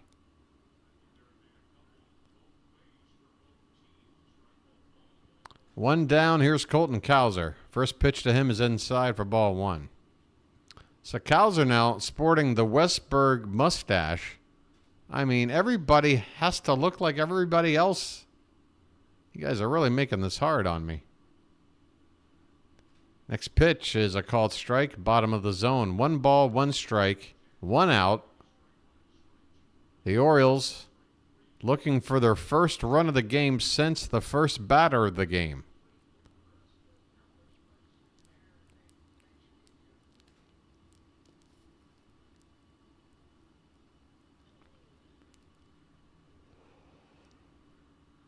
This one's off the plate, and the count now 2-1.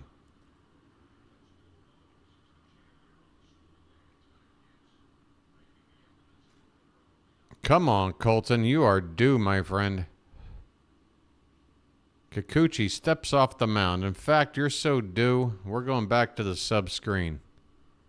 We need some sub magic. Folks, get on in. Man, the subs are moving slow today as well. I was hoping to get to 770 today. Swing and a miss. 2-2 the count on Cowser. I mean, I was dreaming of 777 because, you know, I like my fun numbers. But 770, I thought, well, okay, well, that's more reasonable. We're going to have to work hard to get there, folks. Here's a line drive past the glove of the second baseman into right field. A base hit for Cowser. My God, does he need that?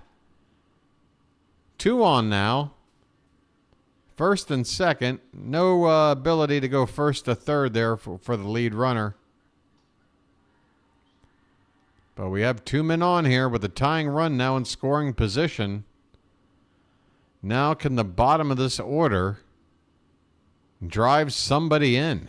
It's going to be up to James McCann. And heaven forbid he does something to cause a 2-out situation. It'll be Mullins after him.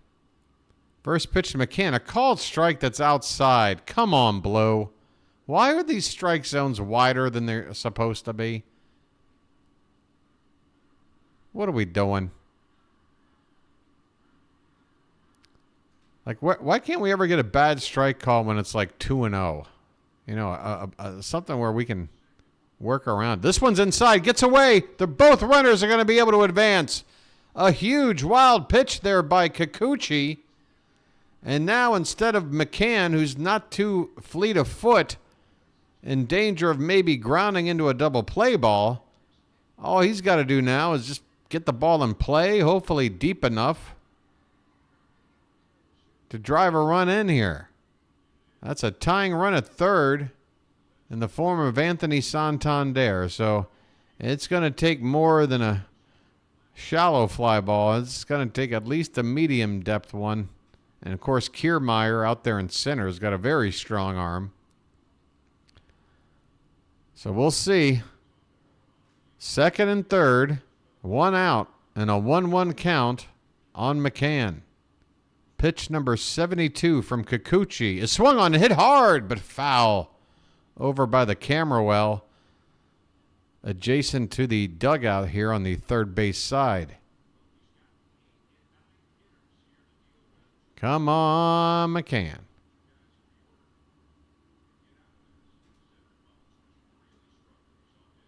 Pitch.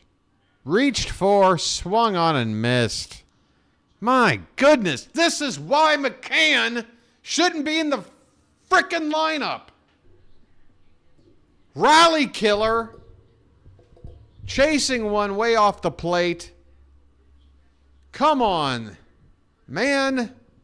Get a guy up there who's in there with a good bat. Breaking up the middle of this. Oh, here's Mullins. First pitch, called strike. Man, if we don't drive a run in here, your boy's about to go livid.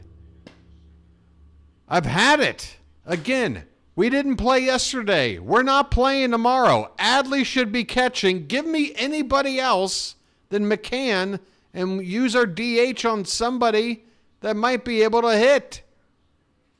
What are we doing? 1-1 the count on Mullins. I mean, I'm sorry to beat a dead horse, folks. Trust me, I buy into the Oriole way 99% of the time. I get people's backs when they're struggling. There's just some things that just scream at me sometimes, like, why aren't you doing this? This pitch is outside of Mullins.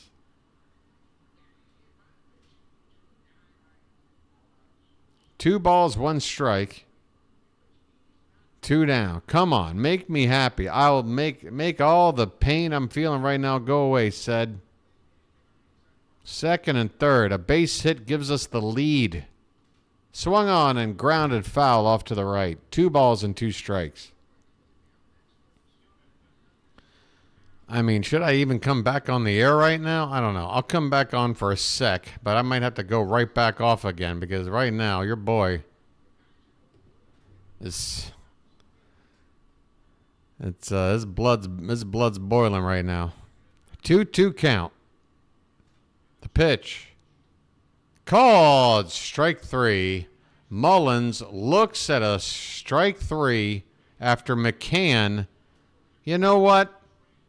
Whatever. What do I know? What do I know? All I said was, gee, look at the bottom of this order. It's a rally killer. Hey, folks, let me go ahead and bring up again the lineup I had proposed. Right there. Right there on your screen. I saw the lineup and I said, hey, you know what, Brandon Hyde? I like it. Westberg, I already said it. This dude has the hitting acumen where he ought to be hitting at the top of the order. Against a lefty leading off, let's go. Putting Gunnar in at cleanup, I'm fine with it. Rutschman second, Mountie third, Santander fifth. That's all well and good. But you mean to tell me we got Austin Hayes up here now with a lefty on the mound? Why ain't he out there? We finally got somebody competent enough to patrol left field. We can move Cowser over to center and give Mullins the day off because Mullins cannot help us at the plate right now. He's not seeing name the last good Mullins at bat. It's been like 30, 40 stinkers in a row. I don't know what to tell you. And then again, here's a lineup without McCann in it. There's Rutschman. He's catching. You know, instead of just burning a DH, we could have used Santander as a DH, maybe getting him a little bit of time off. Or you could have DH Stowers if you felt more comfortable. You have a little flexibility there. Again, we got a day off tomorrow. Santander didn't have to DH. I just threw that in there just to show you that we can use the DH for more than Rutschman when we're facing a left-handed pitcher.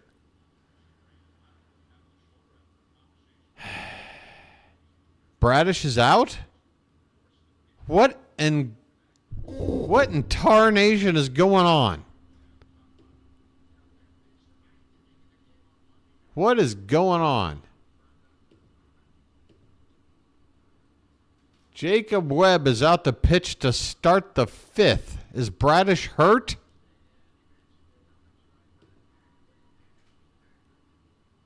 Narniak, watch the language, okay? 3, that's 3, okay?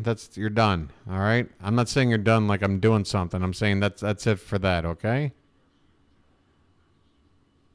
Let's try to maintain our composure. You know I'm sitting here angry right now. I'm not dropping F-bombs. Let's try to hang in there.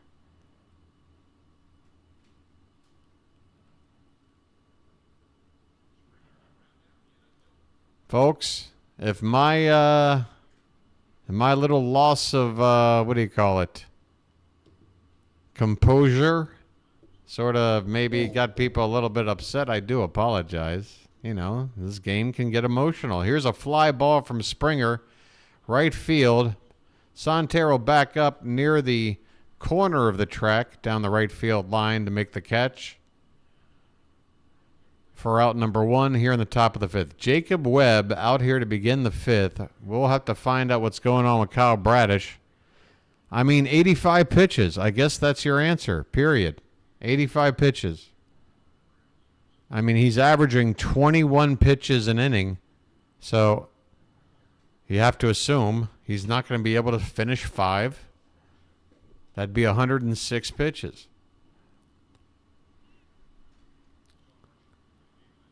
I don't know how this makes it rigged, Narniak. Okay, Narniak, just take a day off then, dude. If you're this upset, dude, just cool down, take a day off. We'll take it from here. You know? I mean, I'm upset with what's going on with my team. I'm not upset about maybe a bet I got in on Bradish. Okay? I'm not sitting here with a conspiracy theory about everything being rigged. I don't need to hear it, all right? So you need to take some time off. I want to have you come back. Let's try to do it again. But this sounds like a good day to just, take a break, man. I got to figure out how to get Charm City Chat back in a good spirits.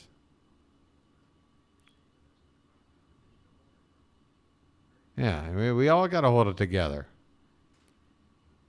Vlad Guerrero's at the plate. First pitch to him is a called strike. We got a runner at first and 1 out.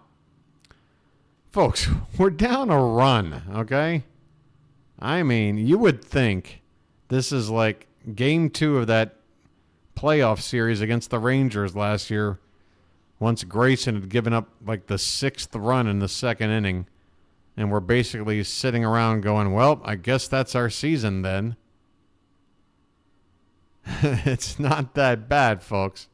I thought Bradish might be injured, but no, it's 85 pitches. That's why he's out. Webb's next pitch is a slider, I guess. It looks like a slider. Broke off the plate outside to Guerrero. 1-1 the count. There you go, Matt. Get a chant going in the chat, man. I don't know, Janet. Where did we leave off with you last? Hopefully Narniak's going to go, relax. Folks, I mean, again, if you're into betting, that's your thing. If you're an adult, if something's legal and you like to do it, who am I to tell you not to? But if you're going to sit there and tell me gambling is fun, or if it makes enjoying sports more fun, I'm here to tell you that's a crock. It is. It's not for me. I'll play fantasy. I'll get into a little pool. I'll fill out a bracket with the office. Throw $20 in. But if you think I'm gonna sit there day in and day out and worried about all these betting lines, you can forget it. Swing and a miss. Jacob Webb strikes out Guerrero for out number 2. You folks hear what your boys saying? I mean,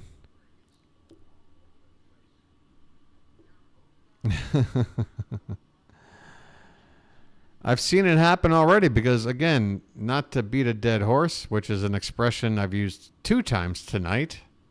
Didn't use it once through the first 40 games, but twice tonight. I used to write for the Premier League, which is an English sport. And, the betting over there has always been the way it is in America now. Well before America. Oh, here is a stolen base attempt. And, boy, we got a mess here. They might give him third base. Stolen base attempt. Rutschman pops up to try to gun him down. Throws the ball into the outfield. Runner gives up to try to go to third. Runs right into Jorge Mateo in the base path. The runner eventually just gets back to second safely, but now the Blue Jays are arguing that they are entitled to third because Mateo was in the way.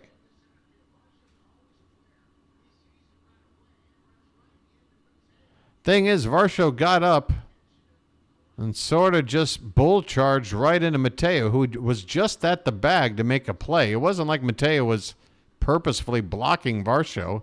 He had to be where he was. And I think that's what the umpire is going to try to explain. Probably won't. I don't think the Blue Jays will be satisfied, but there you go, folks. Bit of a crazy play there. Somehow it's still 2-1 Toronto with a runner at second and 2 down.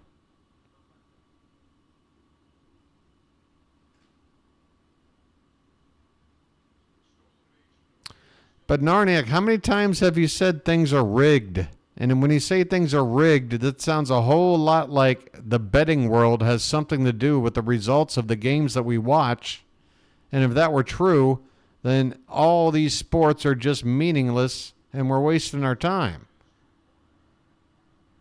That's what I'm saying. Here's a swing and a miss by Bichette. 2-1 the count. This is why I just want to... It's just, again, Narnie, I'm not trying to argue with you, buddy. I'm sure there's more nuance to what we're both trying to say, and unfortunately, we're trying to communicate through chat while I simultaneously call a ball game, so it makes it... Interesting thought, makes a lot of sense. What, that everything's rigged? No, it doesn't make any sense at all. This one is low and away to Bichette for ball 4.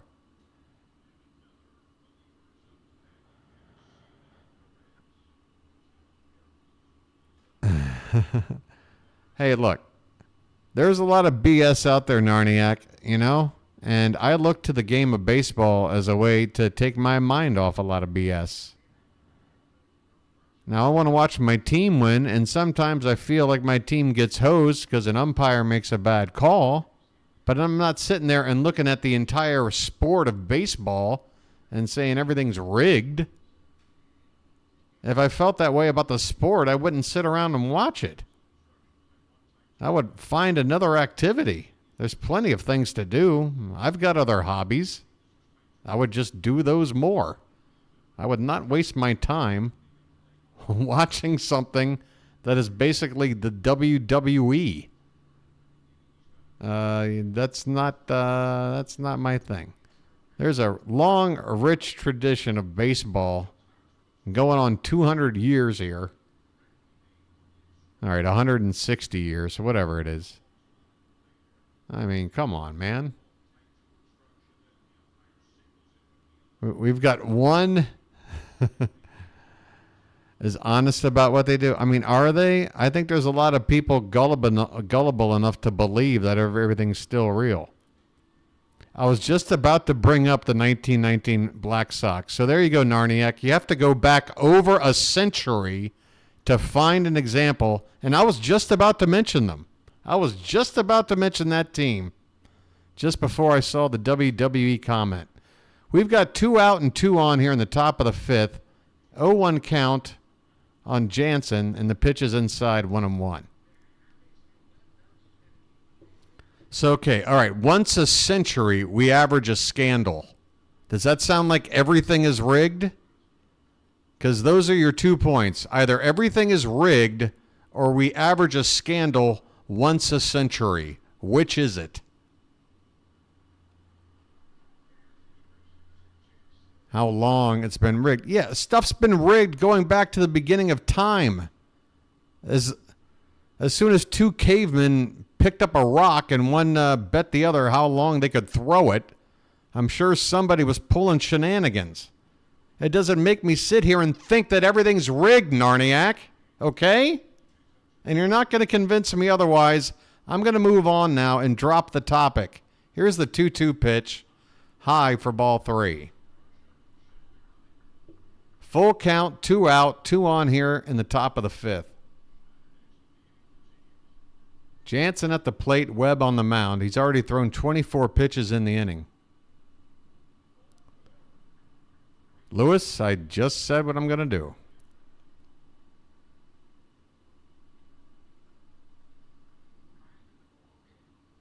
All right. Free pass. Bases loaded now.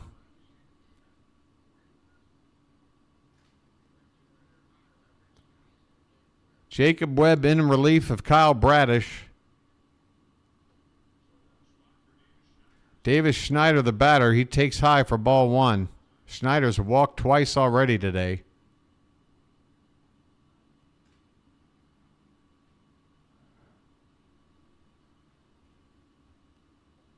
There's a called strike, and the count 1-1.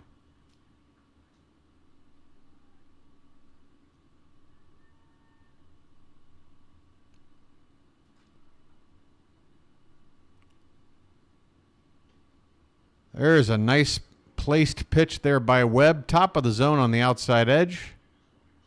1 ball and 2 strikes. One more strike, and somehow the Orioles can keep this a 1-run ball game.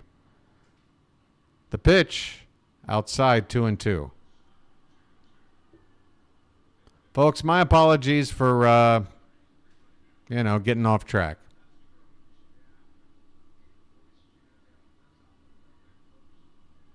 Sometimes I just want to nip a certain topic in the bud, and it is now nipped. This one is off the plate. Full count.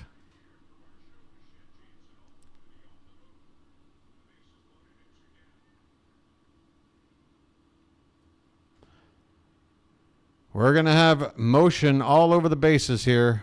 Loaded with a payoff pitch. This one's lifted in the air. Right side, Mountie having a look, and it's back into the crowd.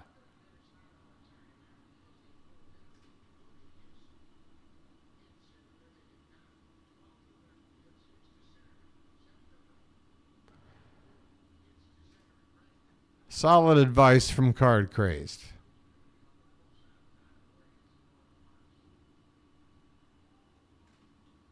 This one is trouble in the left field, but boy, right at Colton Cowser. Wow, Jansen hit hard off the bat on a line, straight at Cowser, though, in left field, and the Orioles somehow escape with this game still a 1-run ball game. We go to the bottom of the 5th. This game's only halfway over, folks. All right, look, I mean, obviously... Good Lord. Again, wipe the slate clean. What better way to do it? I mean, I'm doing this for no other reason than for my own sanity. I'm putting on the hat. The hat is on. And folks, once again, I just want to apologize. And I mean this to everybody. Everybody. That includes people that I've been communicating with, that I apologize for sort of getting off track there. Folks, it's a 162-game season. It's going to wind up being about, what are we talking, 550 hours worth of broadcasting? Not to mention some rain delays in there. I'm going to do my best to not have that happen again, okay? I mean, it's a topic that I've already said is something I really don't want to be talked about, and hopefully we can just put the kibosh on it altogether going forward, because, again, where is it getting us? Nowhere. We're moving on. The hat is on. Whoops. Did I just... Your boy needs to go off screen for a second. He needs a little more of a break, and he forgot that he's still on screen. Thank you, everybody. Hey, Charles, how you doing? Oh, my goodness.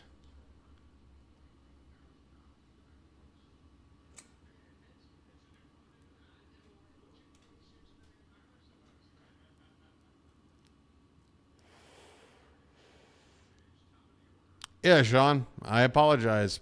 Honestly, sincerely. I get it.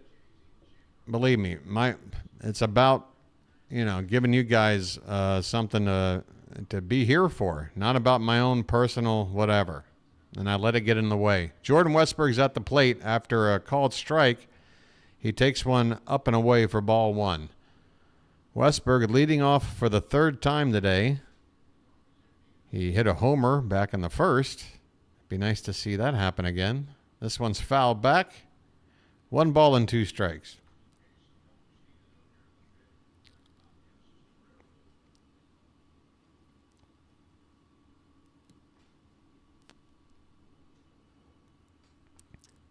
This one's reached for and missed by Westberg. My goodness.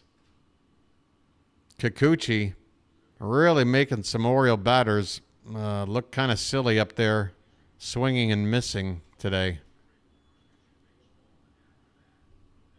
My goodness. He is up to 84 pitches. Hopefully this will be his last inning. And hopefully there's somebody in this Toronto pen we can get after. First pitch here to Rutschman's a called strike. I mean, he got Mountcastle on deck, so Mounty's going to have one more chance to face this lefty, who he's had good success against. Keep your fingers crossed, folks. Next pitch to Rutschman's outside, 1 ball and 1 strike.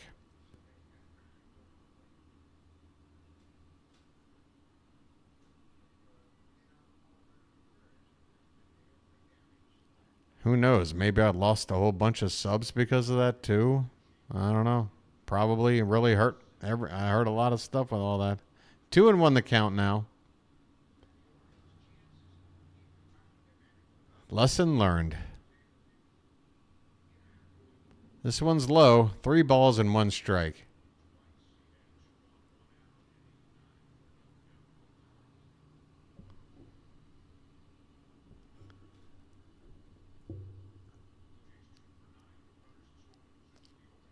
Breaking ball catches the outside edge, and now the count full on Rutschman.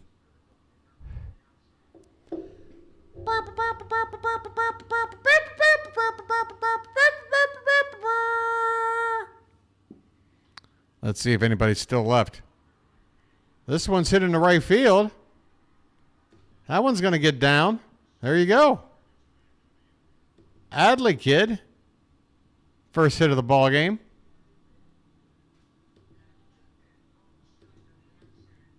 I had a pop-up ad cover up right during the middle of the swing, but I saw it hit down there in right field. All right, Rutschman's aboard. That's the tying run, and maybe that is going to be it for Kikuchi. Yep, I was hoping Mountcastle might get one more shot at the lefty, but it's not to be. That Adley hit will spell the end of the day for Kikuchi. He's not going to be able to complete 5 innings. So say what you want, Bradish. Once again, pitch count getting in his way, but Kikuchi not much better. He leaves pitching only 4 1/3. 1 out here in the 5th, tying run on base, and the Blue Jays are into their bullpen. We'll see what name pops up down here. Ah, man, I'm almost afraid to look. I mean, did it go down? It did. It's deserved. It's deserved. It's totally deserved. Probably, I might even know who that one is. But, yeah. Hey, folks, I'm going to heat up a little more of this coffee. I'm still right here. Let me tell you what. I'm going to do that, but I'm also going to speed through something here. Is everything later? Are there no games going on right now but this? All right, well, there you go. I will have time to heat up my coffee. There are no games going on but this, right? That can't be right. No, because it says here 12:10 a.m. Hold on. Let me refresh. This has got to be wrong.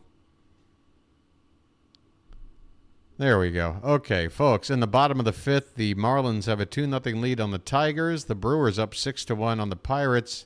That's in the top of the 5th. At the end of 1, no score in Chicago, South Side that is, against the Nationals. And then everything else is coming up later. What's coming up? About another hour and 15 minutes. You got the Reds and Diamondbacks. Then about a half hour after that, Rockies and Padres, Royals and Mariners. Another 2.5 hours later, you got the Mets and Phillies. Half hour after that, Rays and Red Sox, Cubbies and Braves. Oh, that's a nice game. I might want to watch that if I'm awake. Yankees will be playing the Twins tonight. Go Twins. Guardians against the Rangers. A's against the Astros. Boy, look at that, man. Oakland.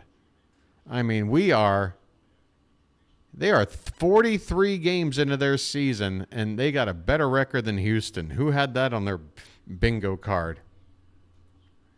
Cardinals and Angels and Dodgers and Giants all coming up later. Here we go. Mountcastle up with the new pitcher, Pop. What's this guy's first name? Zach? Z Pop. It's got to be Zach. Mountie hit a hard foul ball on that first swing. It's 0-1. All right, here we go. Runner at first, one down. Pop on the mound. This one is in the dirt. Count even a 1-1. Zach. It is indeed Zach. Pop. How about Pop goes Mountie's bat? That would be good. Hey, can we get some castles in the chat? Folks, I feel like I ruined everybody's mood tonight. Your boy's going to do everything he can to win you back, all right?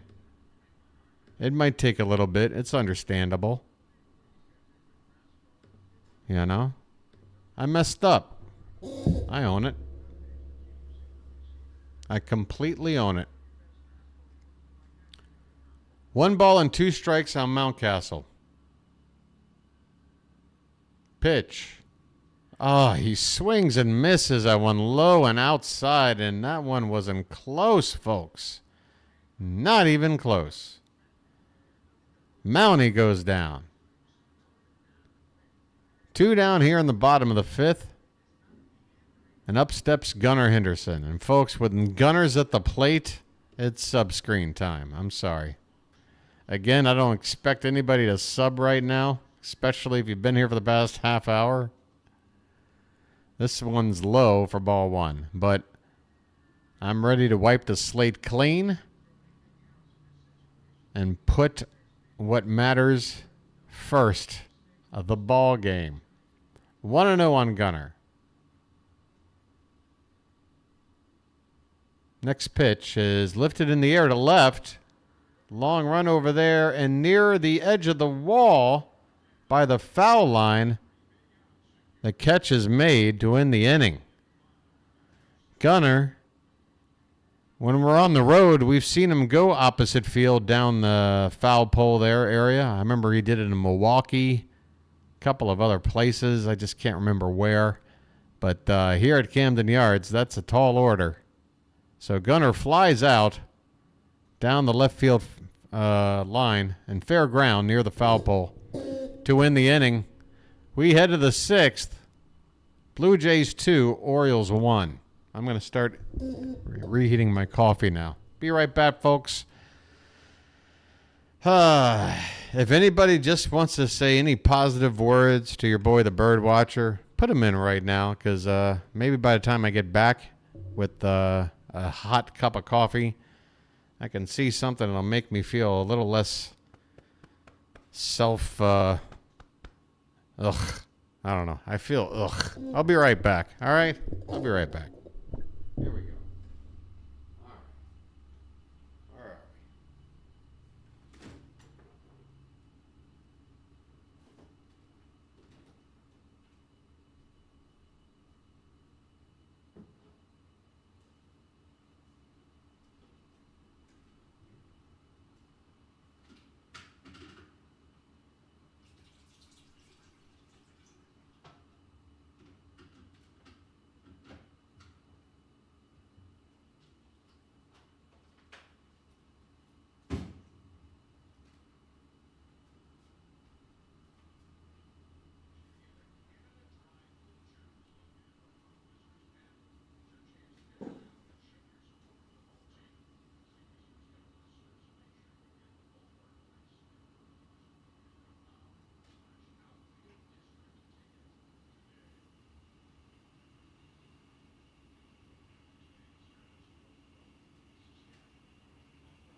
Okay, folks, I'm kind of running back and forth here, tending to my tea kettle. Cionel Perez is on the mound, and the first pitch here to Justin Turner.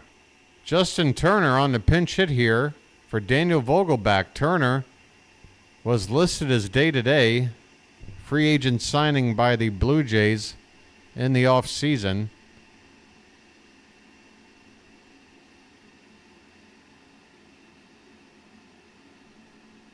And suddenly I have to restart my stream. Great timing. Fantastic timing. Why not?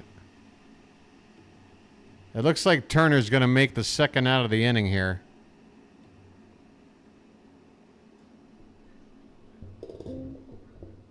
I missed the out, folks. I apologize. One down. Ernie Clement is now at the plate. Clement with a swing and a high fly ball, center field. Mullins will camp under it and make the catch. He moved to his right a little bit. That ball hit relatively deep, but to the deeper part of the yard. So not too much of a concern. Two down here in the top of the sixth. Kevin Kiermaier will be next. Apologies for missing that Justin Turner at bat. I guess it was a quick one. This one's fouled back by Kiermaier. 0-1. Kiermaier 0 for 2 today.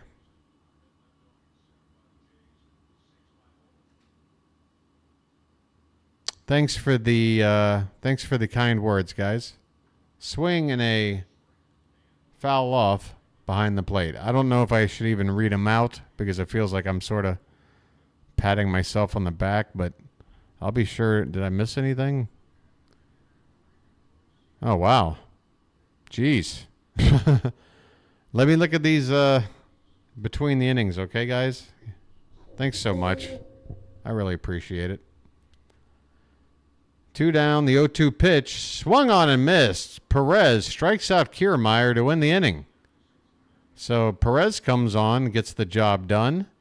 I mean, folks, once again, the onus is on the offense. Pitching is, even with Bradish not going deep, Webb comes out, Perez comes out. 6 innings in the books. We give up 2 runs. What do you want us to do? We're on pace to give up 3. We should be scoring 4 or more. Onus is on the offense. Let me catch up here. Where did this start? I hope you guys didn't think I was like pandering for something. Like, honestly, I just needed to hear like, hopefully just like one positive, like, hey man, it's fine. Thank you, Baxter, Sean, Water on the Bridge, appreciate it. Best broadcaster in the biz? I don't know about that. I'm sure there's plenty of guys. I don't think John Miller's ever lost his professionalism. Card, he showed that you are human. It's okay to be human once in a while. Card, can I be human all the time? It's okay to be human once in a while? That's what worries me about modern day, Card, is that we're only being human once in a while. I'm joking, of course. I know what you mean. But you kind of know what I mean? I really enjoy being really human all the time. Put it behind you. Don't dwell on it. Okay. Yeah, you know. Yeah, what am I going to do? Talk about this when the Mariners come to town? It'll be in the past. We got an off day tomorrow. Plenty of time we'll be fine. You got this, BW. Hey, the man. Have I said hello to you yet today? Why do the Ravens and Orioles always play good against good teams and play like crap against the bad ones? Vonnie, I don't know, but I feel like it's a measure of it's a good weakness, I guess, to have, because who are you playing when you get to the playoffs? You play the good teams. So if you know you can beat the good teams in the regular season, I mean, yeah, I don't plan on playing Oakland in October. They took 2 out of 3 of us in our stadium. And, yeah, it happens. Okay, Anthony Santander at the plate. First pitch is a strike. Next one is hit on the ground. A diving stop by the second baseman. He gets up and throws out Santander. That's Davis Schneider with a nice defensive play. Diving to his left. Knew he had time to get to his feet and throw out Santander. One out here in the bottom of the sixth. Ah, okay. Hey, thank you, Lewis. Here's a swing and a miss by Jorge Mateo to begin his at-bat. Mateo 1 for 2 tonight. He had that double back in the second.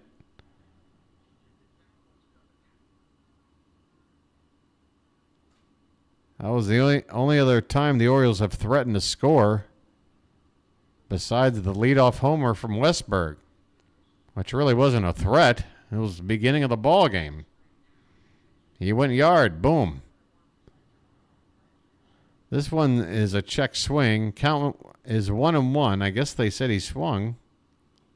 Outside on this pitch.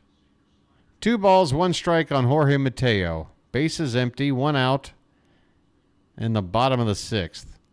Zach Pop on in relief. That's right, Cantankerous. And the hat is on.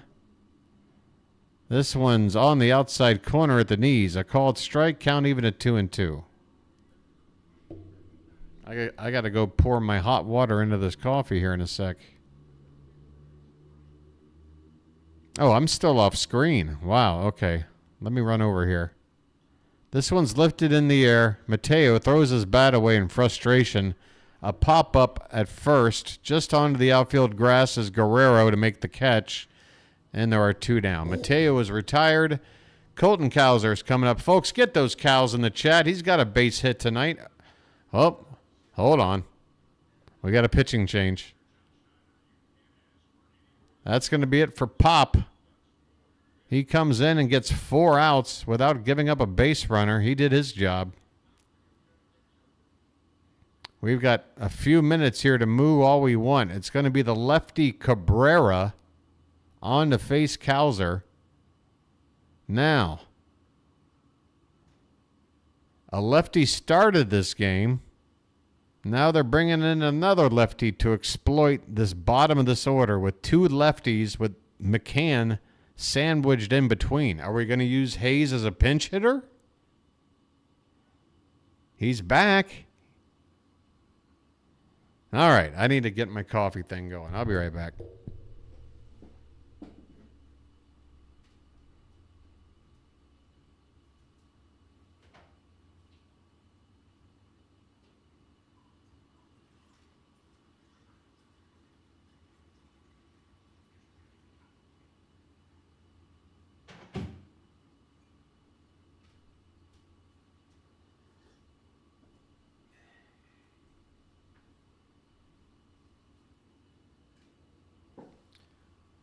You know, tonight was supposed to be all about the debut of the ring light and a more professional lighting setup while I stream in the middle of the night.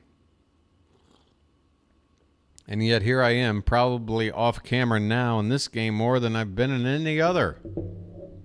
Why? I don't know. Your boy just... Sometimes you really need a lucky more often than you think. So, yeah, Genesis Cabrera is going to come out. G. Cabrera. That's, or is it Genesis? I think it's pronounced Genesis, right? It could be Genesis, obviously spelled as Genesis. Is on the pitch. Left-handed reliever. It is indeed Genesis. I apologize. Genesis Cabrera has a 5.65 ERA. A whip over 2? A whip over 2? Righties are hitting 400 off of him, and even lefties are hitting 276. Folks, the numbers say this guy stinks. He's on with 2 down in the inning. Base is empty. So... they might only use him for 1 batter. Who knows? Colton Cowser at the plate. Here we go. First pitch to him. Outside for ball 1.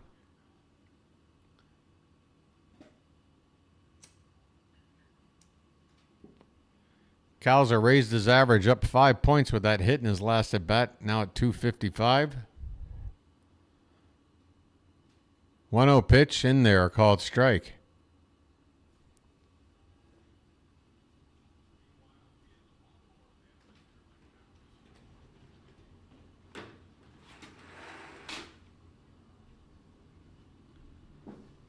Mike Ballman is getting loose.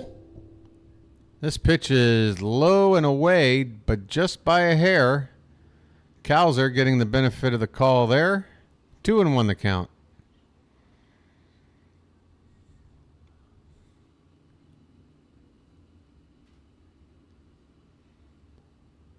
The pitch swung on and hit in the air. Cowser, by his body language, not happy.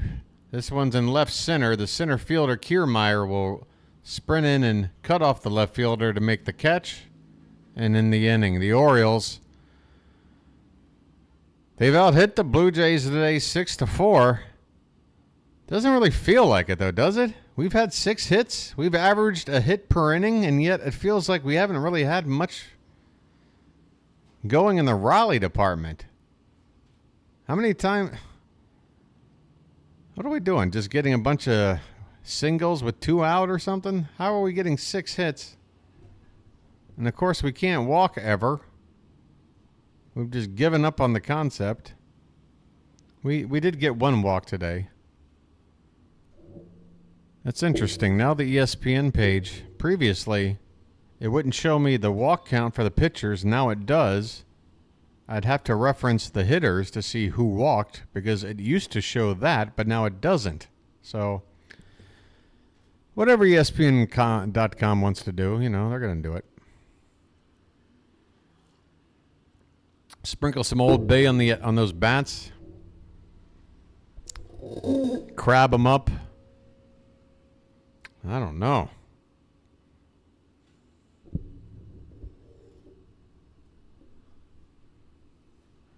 I mean, we got a whole nother series to play here at home.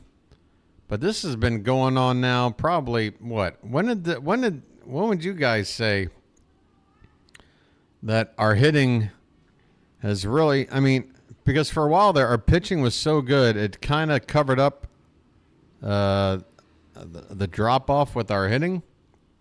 But yeah, at this point, it's really, after losing 2 games and now 1 run so far today through 6. I feel like this has been happening since, what, the Yankees series? I think we had 1 game in that series where we did put up like a 7 spot. But 3 of those games were low scoring. And then since then, I mean, even when we went out to the Reds and swept the Reds, we didn't exactly, or maybe we did have 1 of those 3 we put up a. But in general, it feels like maybe 2 out of 3 games per series for the last 3-4 series were our offense just not getting it done. Cionel Perez is out there to begin the 7th inning. He only threw 6 pitches to get out of the 6th. First pitch to Springer is a strike, and the next one is low and in for ball 1. Springer, 1 for 3 today. He had a double back in the 3rd.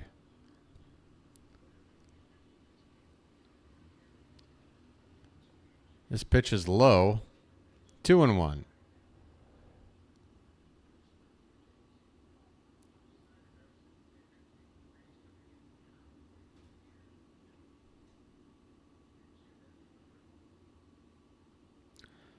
This pitch is off the plate, low and away. 3 balls and a strike on Springer, with Dalton Varsho on deck.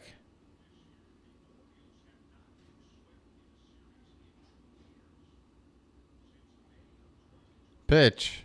That's low and away, not close. Perez walks the leadoff man here in the 7th.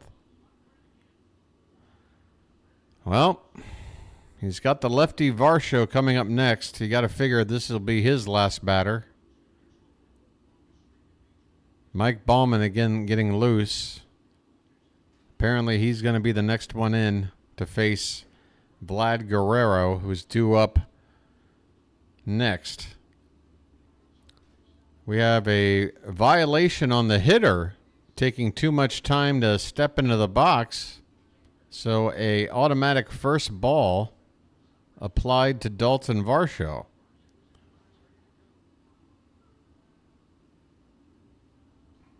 This one's foul back.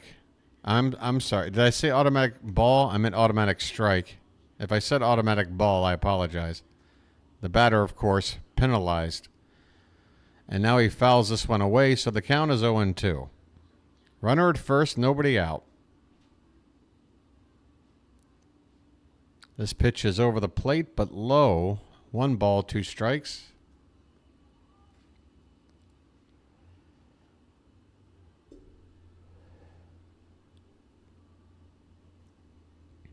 I'll be coming back on screen here in just a sec. 1-2 pitch is in the dirt. Nice job by McCann to keep it there in front of him. Count even up at 2-2.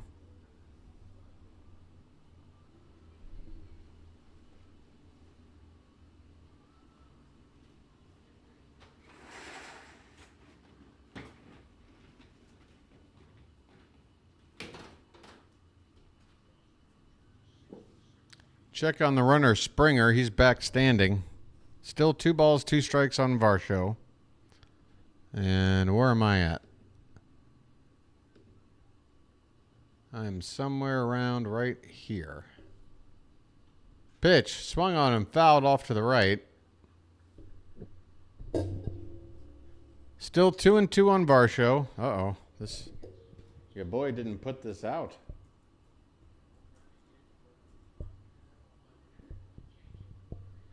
You're out now? Okay. I need to sit more over here so you can see my little Oriole poster. My tiny little poster nobody ever sees. Here's a foul ball that's just looped over toward the third base foul area, and Westberg's able to track it down to make the catch. Wow. So Varsho gives us an easy out, and that's going to do it. As you would assume, with Vlad Guerrero and Bo Bichette, 2 big right-handed bats coming up, we're going to go to a righty. Perez's day is over.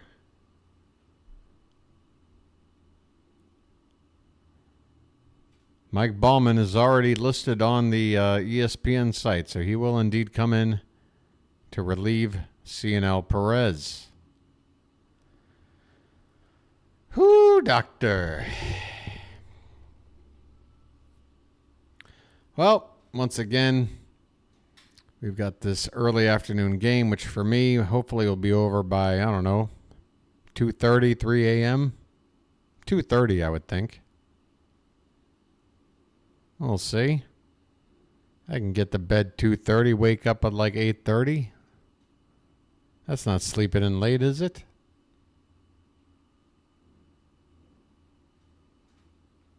Then a day off. And get ready this weekend for the Mariners.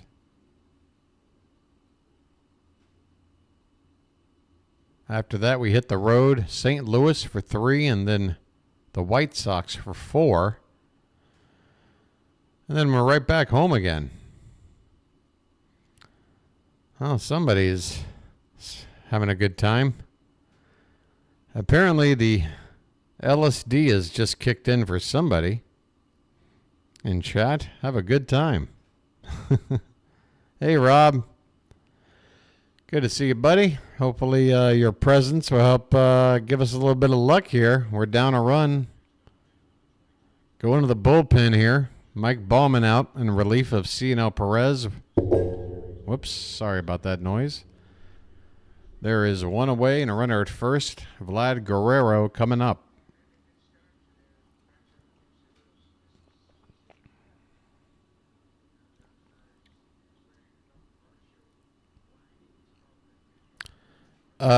Santander, I did not see him exit the ball game.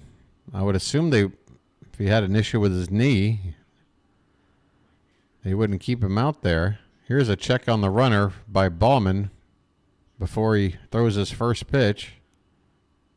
Runner back in.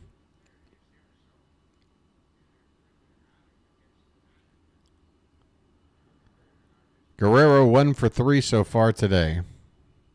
And the first pitch from Bauman is a pitch out.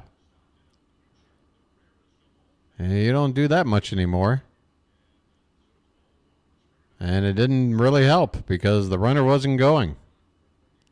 So a free first pitch. And by the way, that pitch out was only about 4 inches off the plate.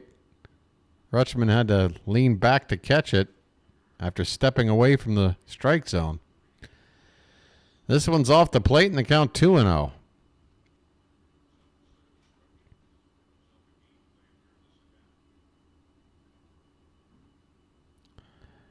The 2-0 pitch, hit in the air, foul, back off to the right. Blue Jays 2, Orioles 1, top of the 7th. I tell you what, if you came to this game late and didn't take your seat until maybe the second batter the Orioles had up, you have not seen much because our one run came first batter of the game. This pitch is well upstairs to Guerrero. 3-1 the count. Jordan Westburg with the leadoff homer after getting a chance to bat leadoff for the first time, I believe, in his major league career. Springer's off with the pitch. Here's a throw down, and the tag not in time. Springer steals the bag, and that takes the double play out of order. Things getting more perilous here for the Orioles. What's going on here? Why am I showing first and second? Okay, is my game frozen? I'm going to have to reopen my ball game, folks. Might take me about 20 seconds. I apologize. Hopefully it's not perpetually frozen.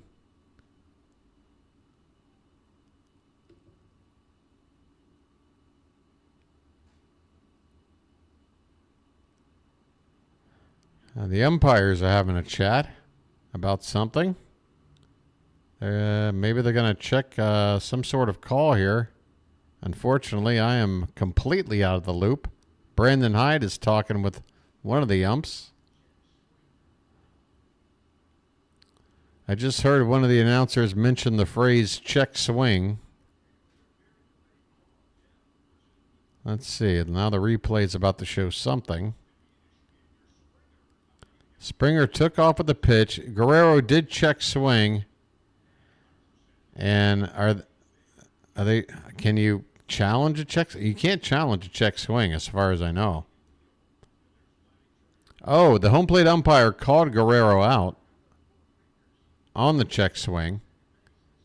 So are they challenging whether or not the base was stolen? That's the only other.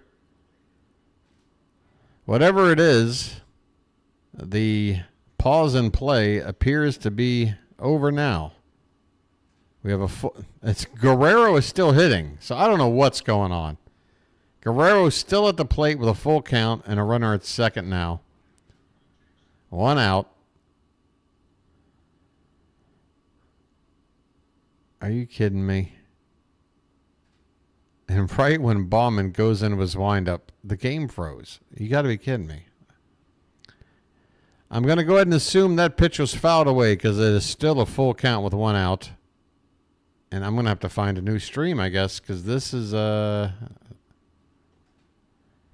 called strike 3. It's not the best call you're ever going to get from your boy, the BirdWatcher. Here comes the Toronto manager to argue. And while he does, I'm just going to go ahead and try to look for another stream because this one keeps pausing. I'm looking for a backup.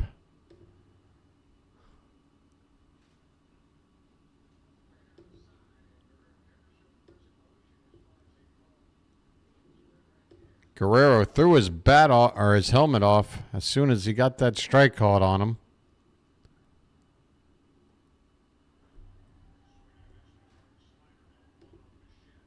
All right, Bo Bichette at the plate and a swing and a miss on a slider from Ballman, 0-1. 2 down here in the top of the 7th. I don't know how this is still a 2-1 game. Neither team really able to add on to their one little spark of offense. A swing by Westberg gave us 1 run in the first, and a swing by Bichette produced a 2-run double. That's been it. This one's outside. 1-2 on Bichette here.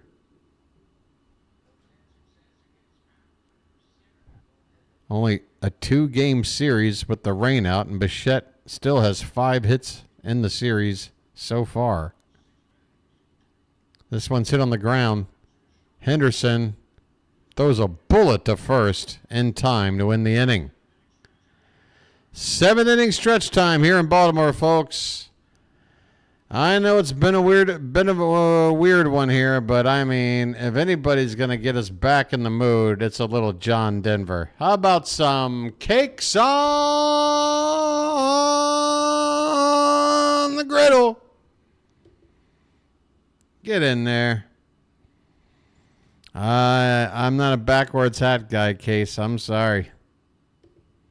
There's a lot of strict rules with the hat. And one of the rules with the hat is that it is only worn in the traditional way. No turning it halfway inside out. No wearing it. I tried it once. I gave one guy a try. He said, yeah, wear it, kind of fold it on your head. Wear it like bill facing straight up. Didn't work. I've had too much success with the hat just like this. Oh, trust me, Matt. I've been doing that all night.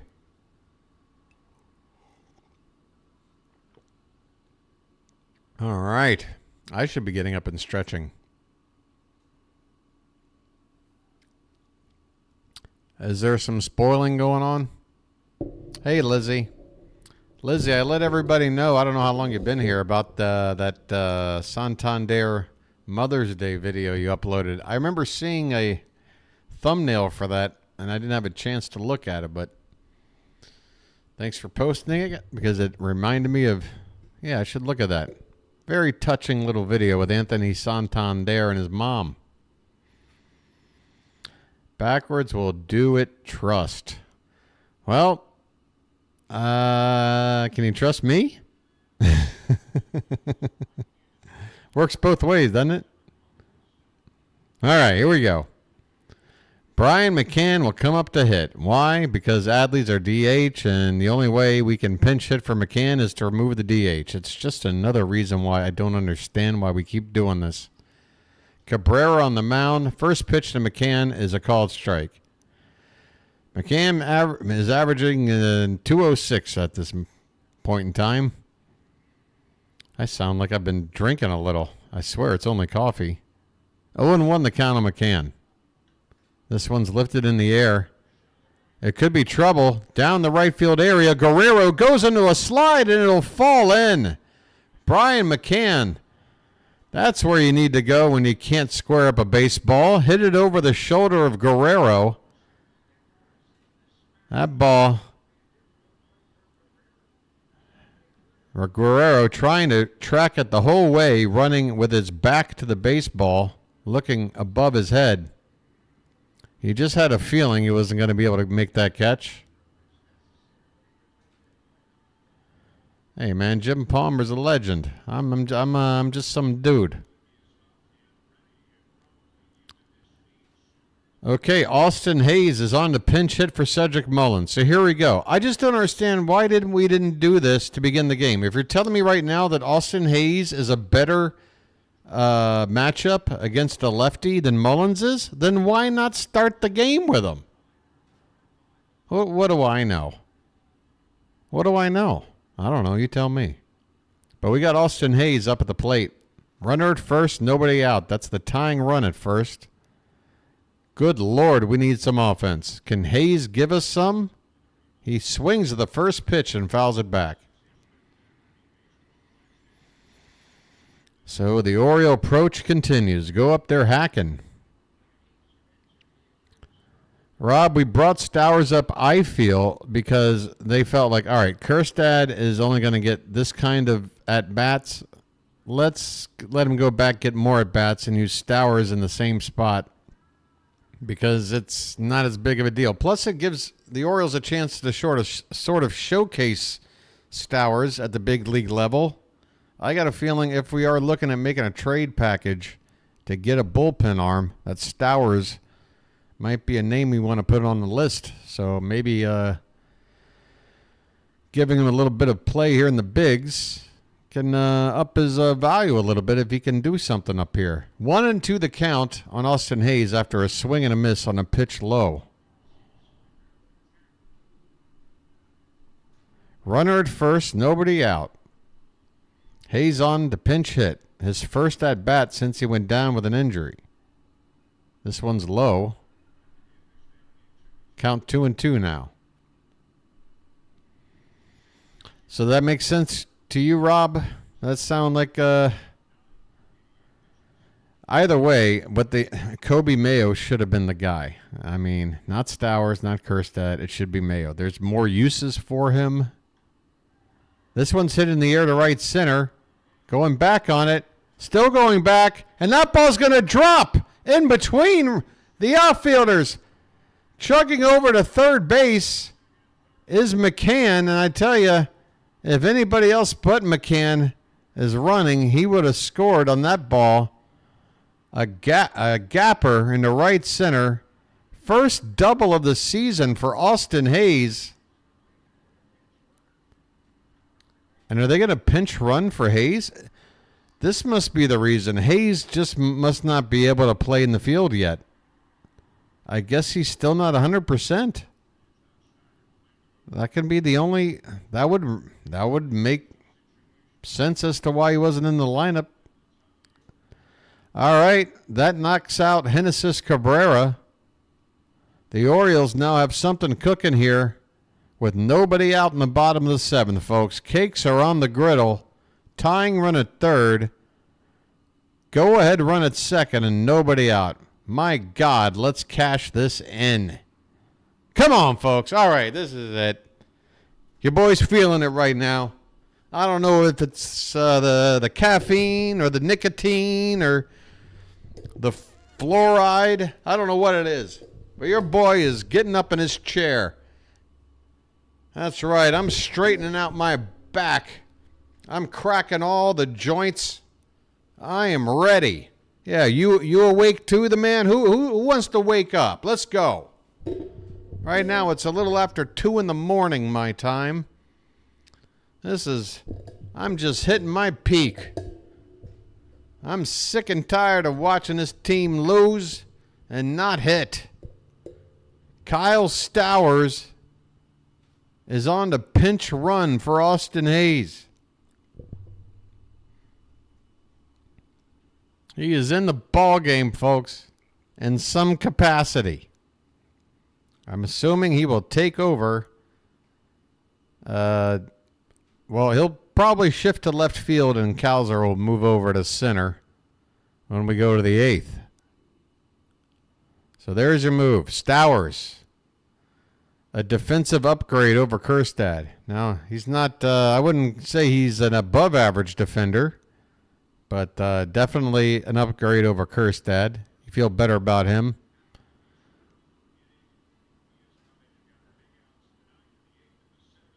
Folks, at this point, I mean, second and third, nobody out. I mean, I gotta.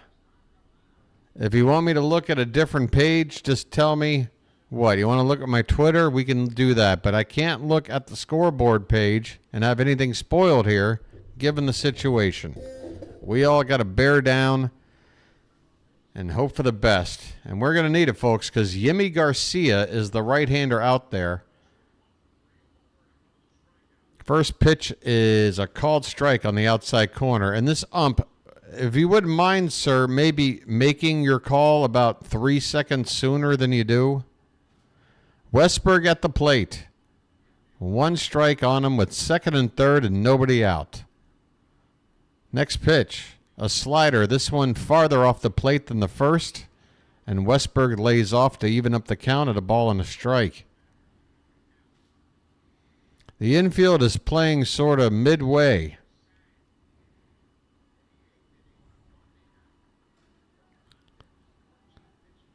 Here's the 1-1. Reached for by Westberg. Line foul off to the right. It's a steady diet of sliders breaking away from the right-handed batter here from Garcia.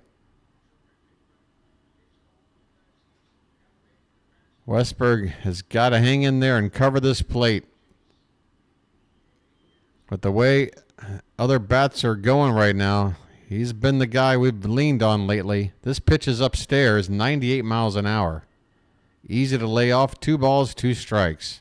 I hear the bugle in the crowd, and my throat is about to give out, but here we go.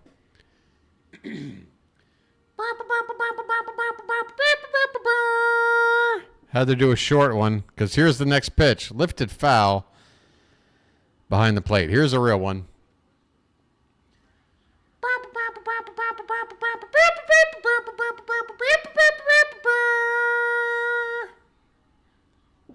Yeah, my voice is destroyed.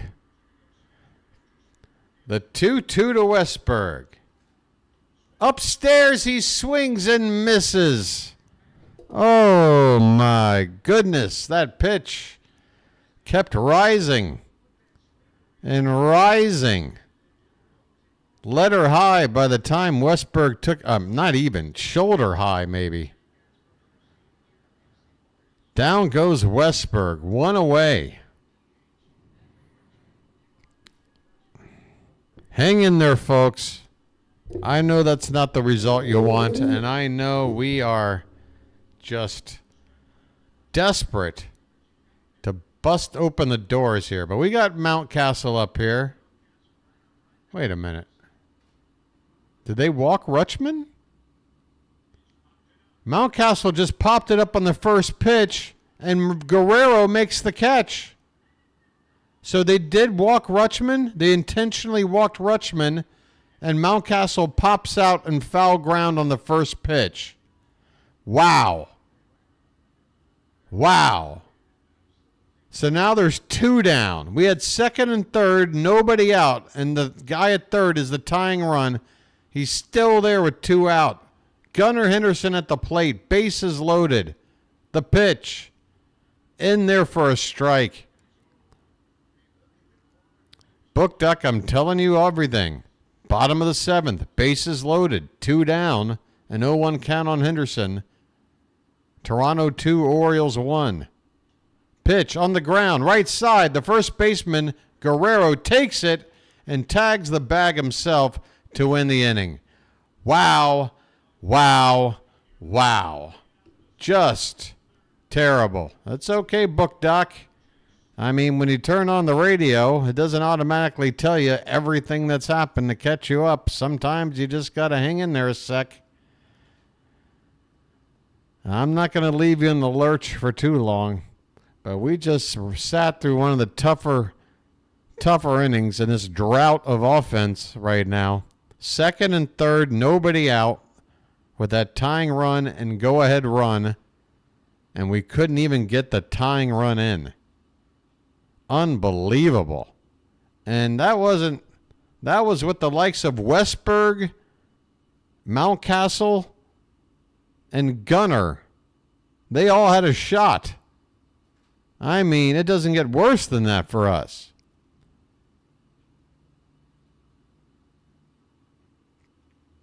Well, it just means that there's a big thing going on. And we had, like I said, 2nd and 3rd, nobody out, bases loaded, 1 out.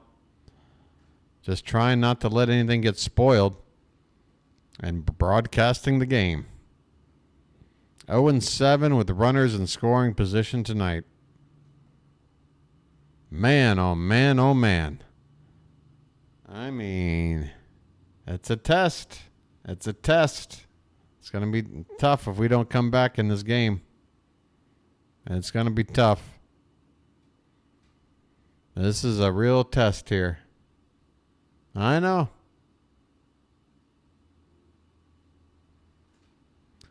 You just wish these last few games were just sort of spread out a little more evenly over these first 40 games. Then maybe it'd be an easier pill to swallow, but I mean, it just feels like things have gotten steadily worse. We just need to start. I mean, again, a new approach at the plate, team-wide. Stowers is indeed out in left field with Cowser shifted to center as we begin the top of the eighth. Mike Baumann out for another inning of work.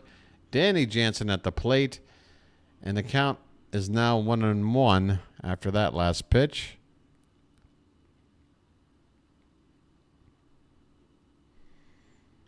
And this one's lifted in the air, shallow right field. The Mountcastle on the outfield grass makes the catch. One away here in the top of the eighth. We've got 6 outs left to play with. And how many hits have we had, too? 8 hits. 1 run, 8 hits. That's hard to do. Davis Schneider at the plate. First pitch is high for ball 1.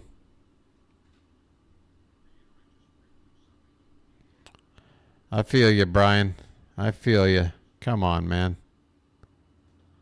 There's a called strike on the outside edge.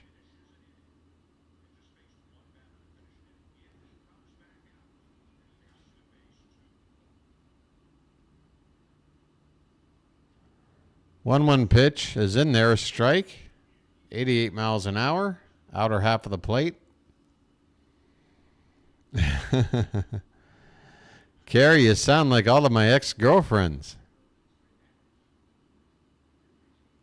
This one's reached for by Schneider on a pitch off the plate. It's fouled away. Still 1-2 on Schneider. 1 away here in the top of the eighth. Base is empty. Toronto has been ahead 2-1 since the top of the third. Here's one lifted in the air. Left center. Stowers. Wow. Stowers makes that catch. Cowser nearly running into him. Super chicken.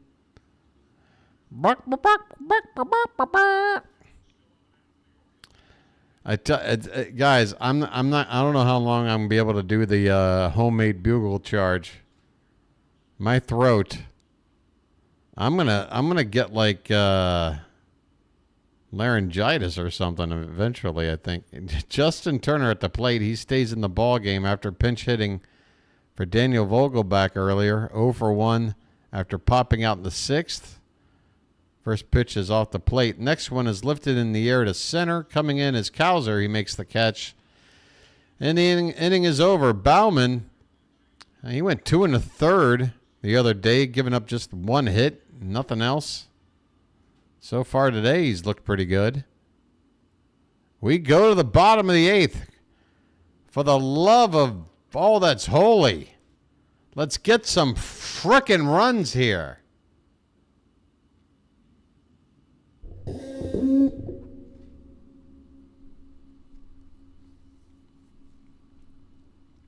It's almost as if we were able to just, draw like most teams do, like maybe 3 walks a game.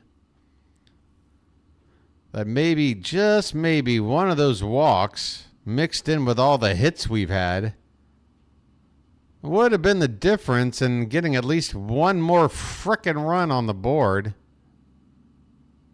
But we're not walking ever. Man, oh man, oh man. This is game number 41, folks. 121 after this. Are you ready for it? Am I ready for it? I don't know. I need to start investing in some lozenges. Yeah, boy. is going to lose his vocal cords. Man, oh man, oh man. All right. You know what? All right. This chat right now is getting me pumped. You guys are getting me pumped. Because right now I'm feeling a little lifeless. And yet there you guys are lifting me up. You're lifting me up right now. I'm up. Come on. Enough.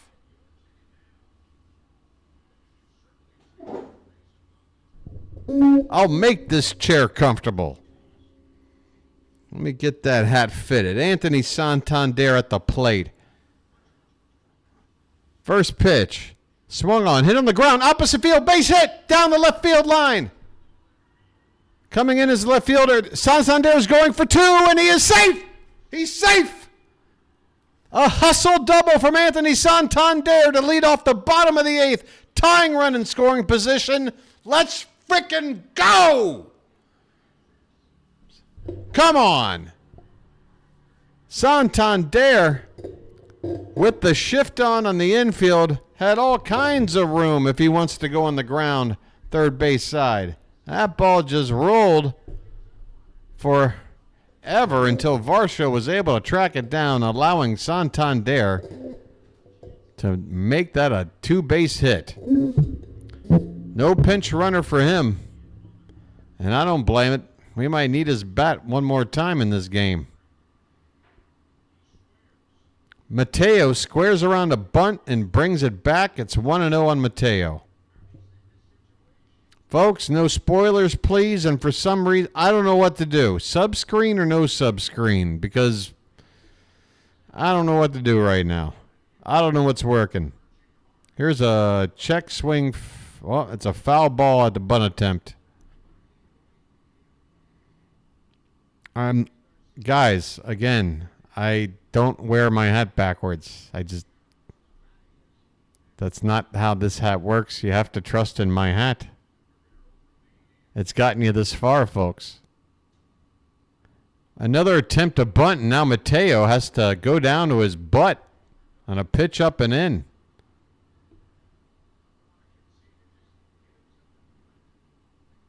Janet said subscreen. Nobody else seems to have an opinion. Maybe it just doesn't matter. I don't know. Another bunt attempt. This one gets down. That'll get the job done, and it's going to be a close play. Mateo, though, unable to beat it out. Santander moves up to third. Pocket Watch. All right. Pocket Watch is a Magic member. He's got the binoculars. I got to do it. Here we go, folks. What do you want? I mean, I think I've earned a grand total of 1.5 subs today. It has been a slog. Folks, if we can tie or take the lead in this inning right here, one of you watching right now, do your boy a favor. It has been a rough night. Sub it up. I mean, there's no obligation, there's no commitment, and there's no salesman that'll visit your home. All you're doing is help this channel grow. I haven't even played an ad. Have you seen an ad in the hours you may have spent here today? Because there isn't one, as one person unsubscribes. See, this is why I asked. I knew it. I had a feeling there are some people out there that don't want to see the subscreen in moments like this. As McCann, he squares around the bunt and goes to ground, and the umpire says he went around. I don't understand how some people get the benefit there of not trying to bunt. McCann just going down awkwardly. Are we really asking McCann to bunt with first and third and one out? Why did we even attempt that? Man. Oh, here is a timeout. What happened? Oh, a pitch clock violation here on Yimi Garcia. That'll even account up a 1-1. Man, to be in this situation, first and third, one out. All right. I guess people are just going to unsub all the time now during these situations. This channel was running so smooth, and then I just hit one little bump, and now everything's just blowing up. Here we go. The pitch. Another bunt attempt. What are we doing with McCann bunting first and third, one out? What's the plan? What are we expecting? What outcome are we expecting? I don't get this at all.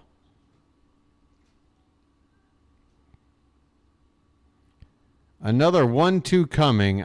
And he's squaring again, and he bunts it to the right side. They throw to the home plate, and the call is out. Santander called out by the home plate umpire. He quickly demands a replay. What in God's name are we doing? I mean, even if Santander is safe, what kind of offense is this? How many chances have we had to move up base runners and play a little small ball in situations that make sense? We're asking James McCann to lay down a bunt with 2 strikes? They're challenging blocking the plate. No, the plate is right there.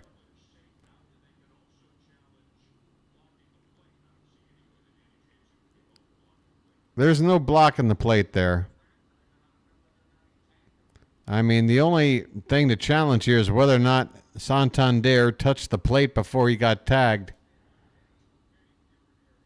But with such a huge play on the line, I cannot believe we might be in a situation where the runner at third is going to be out, and now the tying run is only at second, and now there'd be 2 out. That would be the situation. I have not had a chance to see a clear miss of the tag. I see a swipe. I see Santander's hand, but you need that freeze frame of the hand on the plate with a definitive look that the glove of the catcher is not touching him. And I'm seeing a couple of angles, but not one that's slowed down for me to be able to say definitively anything. Trust me, I want us to be safe. We need to be safe. Folks, if we blow this,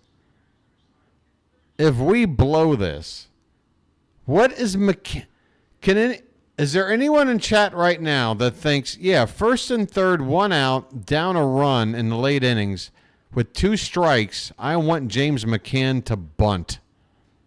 Is there anyone in my chat that is along for that ride? Rob, if you're right, God love you, man. Right now, we're waiting. I mean, if it's clear as day, what's taking so long?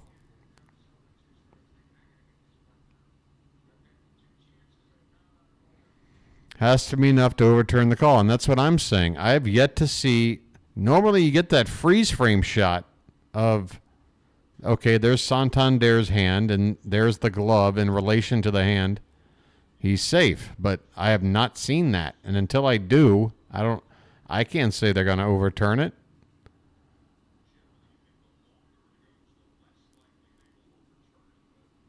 So you think Brandon Hyde told James McCann, I want you to bunt even with 2 strikes? Somebody is... Okay, here we go. The call.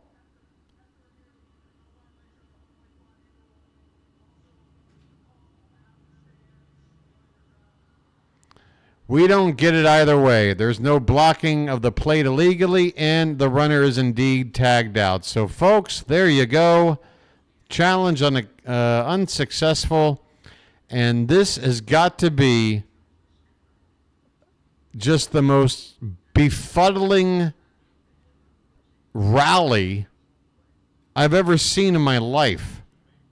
I am absolutely speechless.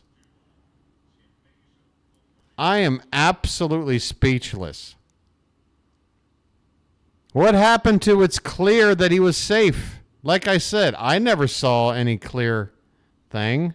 Maybe he was. I don't know. But I never saw anything clear. I didn't. Like I said, I'm going to tell you true. I'm not going to wear rose-colored glasses and go, oh, yeah, I want him safe. And he looks safe. I didn't see it. Did not see it.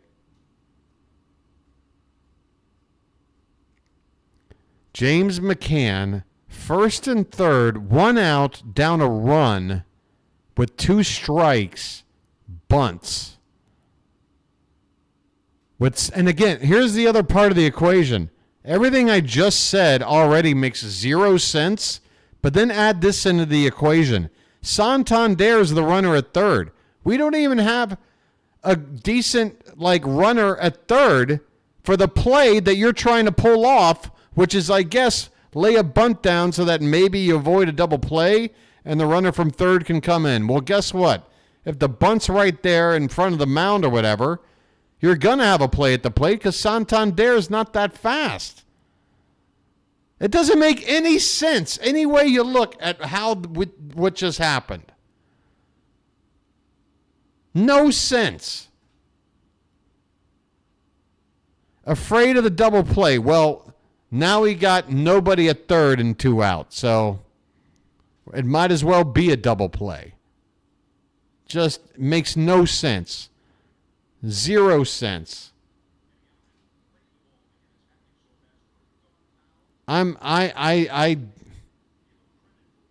There's a reason why this has never happened in the history of baseball, because it's a bad play.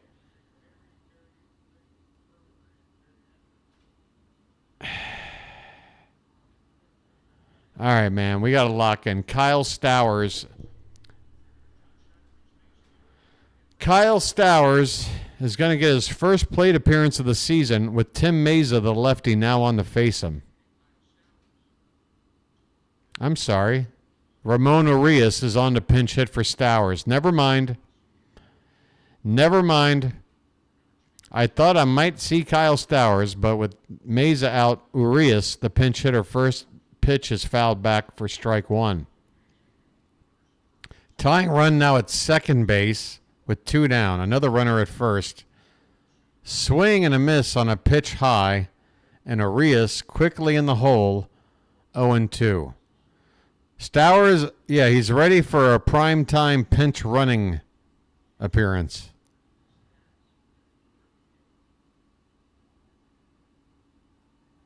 Yeah, guys, I apologize when I said Stowers first. Here's a swing and a miss. So Urias goes down on strikes. Well, there's another move that didn't work. Wow.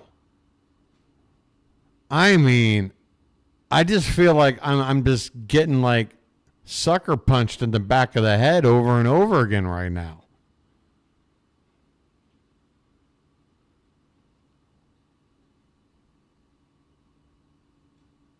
I don't know what to make of that inning I just watched. I don't know what to make of it. And you know what it all goes back to? Along with the entire scenario that I've already laid out completely, is that McCann is in this game catching instead of Adley as the catcher and McCann being used with someone else to DH. Therefore, a better player who's at least faster or a better contact hitter or hits from the left side instead. Somebody we can pinch hit for and not lose the DH like we would need to if we pinch hit for McCann. It just ruins everything. We keep using McCann to DH Adley. Again, folks, we didn't play yesterday. We're not playing tomorrow. Adley doesn't need a day off from catching. He should be behind the plate. Put anybody else but McCann in for DH. Give one of your other regulars a day off in DH. If it's an infielder, throw Urias into the fucking lineup. There it is. First F-bomb. There it is. Finally happened. I'm so upset. I apologize, folks. Earmuffs on any kids out there. Good Lord. BW's lost the plot. Craig Coulombe's out the pitch. I'll just take this off the screen for you now, too. I'm not here to torture you guys. I'm already tortured enough. Danny Coulombe out on the mound. I mean, I have... It came out so natural, didn't it? I've seen Oriole teams far worse than this one. Trust me, we all have.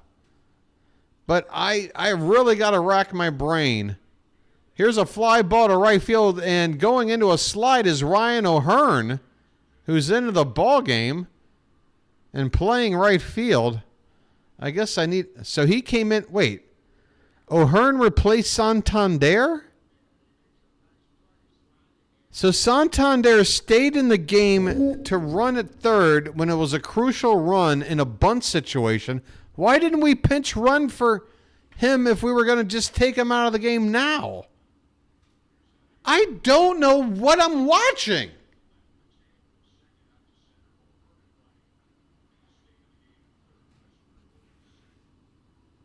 I don't know what I'm watching. There's one out with Kevin Kiermaier at the plate. After taking ball one, he fouls one off to the right. Base is empty, top of the ninth, 2-1 Toronto.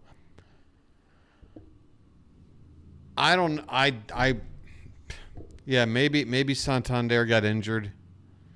Swing and a miss by Kiermaier here, count 1-2.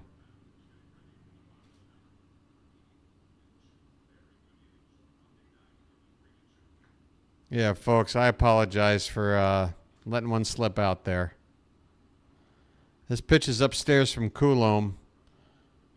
2-2 the count. I mean, look, folks, if we're like in a playoff run and something terrible happens, if somebody drops an F-bomb, don't penalize them or whatever. I mean, we're all human, right? I mean, I just showed that I was.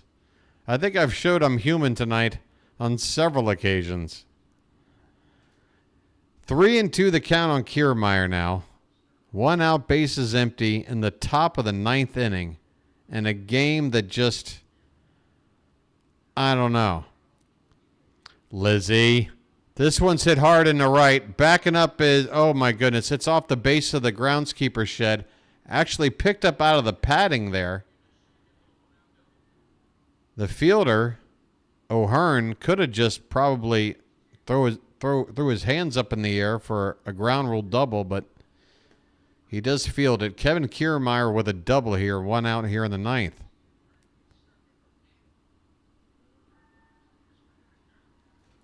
Yeah, Sean, I get you. And look, I'm a regular guy. I get salty language. But, I'm trying to appeal to everybody. Coulombe with a pitch low and in. I say I'm trying to appeal to everybody. Who have I appealed to tonight? This might go down in the books as your boy's worst call of the season. Has nothing to do with the score. Here's a called strike on the inside edge to Springer. 1 ball and 1 strike. The Blue Jays have a runner in scoring position, 1 out. They have not scored since the third. Our bullpen doing the job again. But can our offense maybe, do something too? 2-1 the count.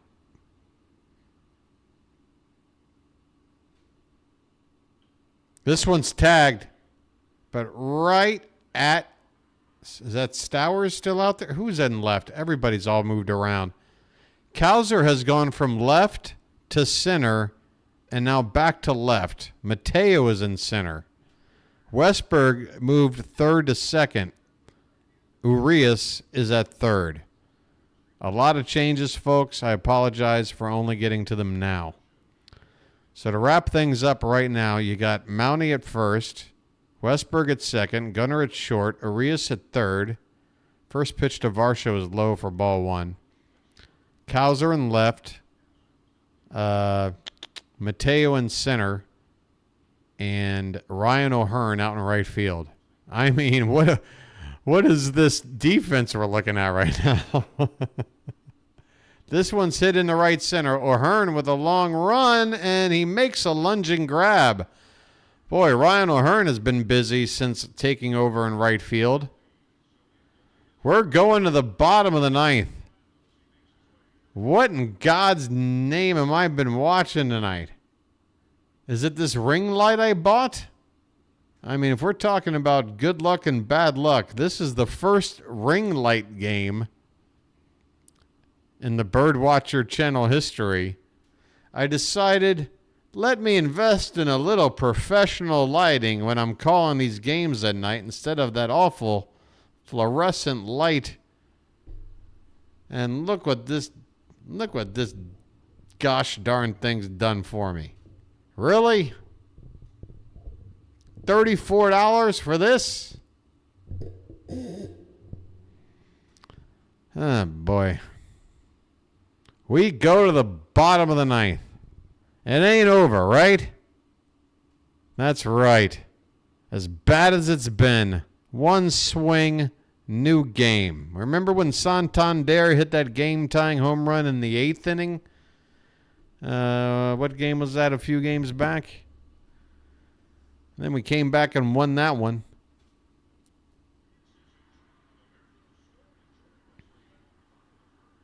We're going to make up for it right now. Now, folks, you got to tell me what to do because I am not feeling like a leader tonight. I'm going to be honest. Normally, I am a leader. I'm happy to lead the charge. But I don't know what screen you want to stare at going into this bottom of the ninth. I don't want to lose people. I don't want to upset anybody. Should I make a quick poll? I don't know. It'd have to be quick because this inning's about to start. I don't know. Just say something, I guess. It's too late for a poll. We got Jordan Romano out. We've got the Blue Jay closer out. Second appearance in as many games in this series. Looking to shut the door. Okay, there's the first answer. I guess it's sub-screen or scoreboard. Those are the two options. Sub-screen or scoreboard. Sub it up. All right, top of the order. Westberg, Rutschman, Mountcastle. First pitch, check swing foul by Westy. Bill says sub. All right. Here we go. Well, Alge, too little, too late. And you just got canceled out by the next one. Well, that got canceled out. Here we go. Next pitch, swung on and missed. 0-2 the count on Westberg. Yes, thank you. 765, folks. If you subbed tonight, wow. Let me tell you something. It only gets better than this. 0-2 on Westy. The pitch. Outside, ball one.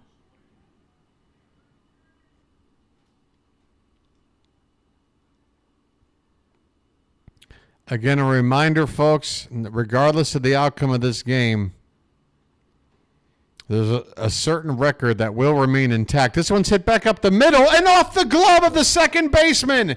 Absolutely booted. Orioles magic just might be on the cards. A routine ball. It would have been up the middle. The second baseman shaded over. I believe that was a second baseman, right? Oh, yeah. Second baseman. Ball right in front of him. Absolutely booted. Westberg is on. The tying run is on again with nobody out. For the love of all that is holy. Adley Rutschman takes low and away for ball one. Come on, folks. Rutschman tonight, 1 for 3. Come on, Adley. The pitch. Top of the zone, outside corner for a called strike. 1-1. Adley Rutschman, you're my hero.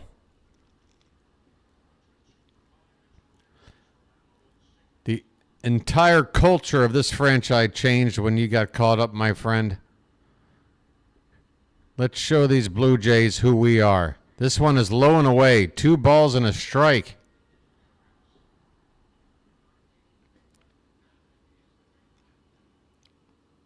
Batting from the left side. The pitch. Swung on. Deep fly ball to right. Looking up. Looking up. It's on the flag court. It's a home run. Adley Cadabra. Orioles magic. A walk-off. I don't know how. I can't believe it. Your boy has lost his mind. Holy Toledo. The Orioles win. You won't believe the swing Adley Rutschman pulled off. He waves his wand. Wait a minute, the umpires, what are you doing? What are you doing, ump? What are you doing? This ball hit right on the top of the scoreboard, bounced up, might have hit a fan. If it went backward and hit a fan, that ain't our fault. This game is not officially over. The celebration will have to pause. And I'm telling you right now, folks, if this call don't stand, just send me an ambulance. Send me an ambulance. There's no way. There's no way.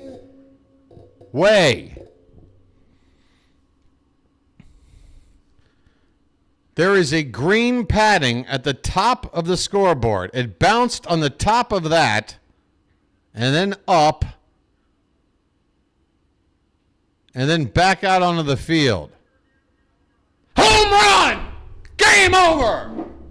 Woo! Get some! Come on!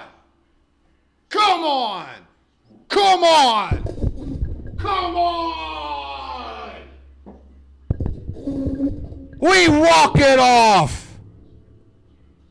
Holy cow, I'm going to have a heart attack. Are you kidding me? Oh my God. What kind of game was this? What kind of test of will? What kind of test of spirit? What kind of test of loyalty? What kind of test of heart? What kind of test was this? I feel like I've been through frickin' Squid Game over here, and I've won! I just won Squid Game!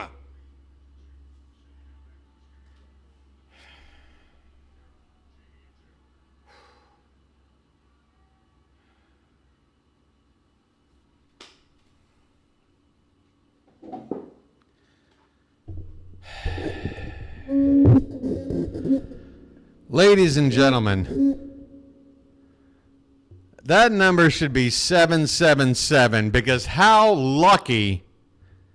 First of all, don't ever tell me how to wear my hat. All right? If you're hearing my voice right now and you agree with me, please type in the phrase, yes, BW. Don't ever tell me how to wear my hat. The hat knows. The hat knows. Holy cow. Holy cow. Final score, Orioles 3, Blue Jays 2. Holy. Folks, you got kids? Put the earmuffs on. Can you guys put earmuffs on your kids? Please. I don't have any sponsors yet, and I don't have any ads, so this might get demonetized right now. And the only thing I want to cover my base on is, if there's any kids out there. But holy shit! Wow! I mean, just the whole thing. Bill, I'm sorry if I didn't mean to offend. I had to get it off. I had to get it out. I mean, what in God's name happened? Danny Coulomb is your winner. According to ESPN, by winning the game, his record is now 0-0. So I'm going to go ahead and assume shite. All right. Yeah. Look.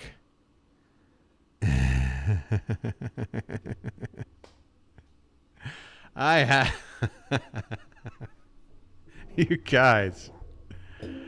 Oh my God. 3 runs, 11 hits, no errors for Baltimore. 2 runs, 5 hits, no.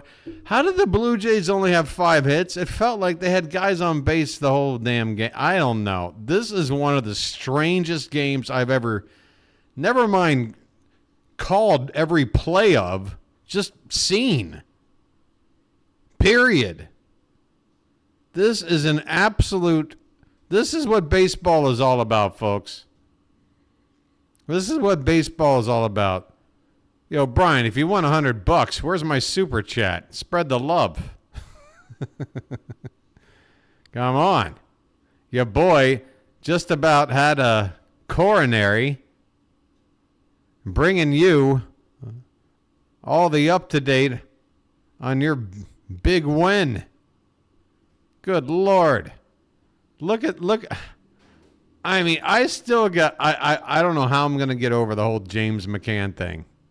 I don't know how I'm going to get over the whole James McCann thing. The bunting, the 2 strikes, I don't know. I don't know how we won this.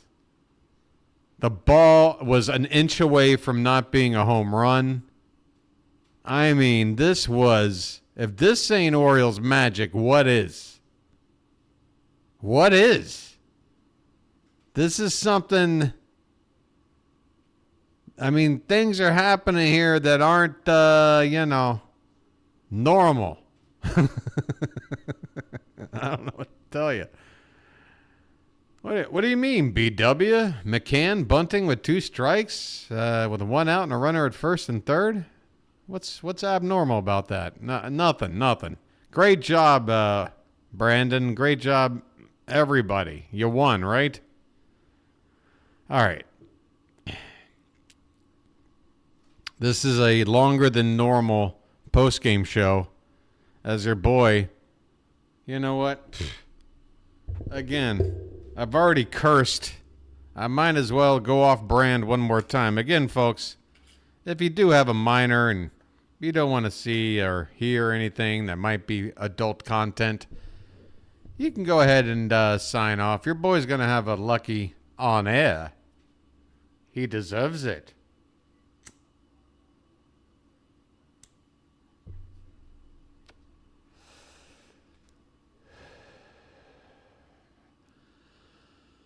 Wow.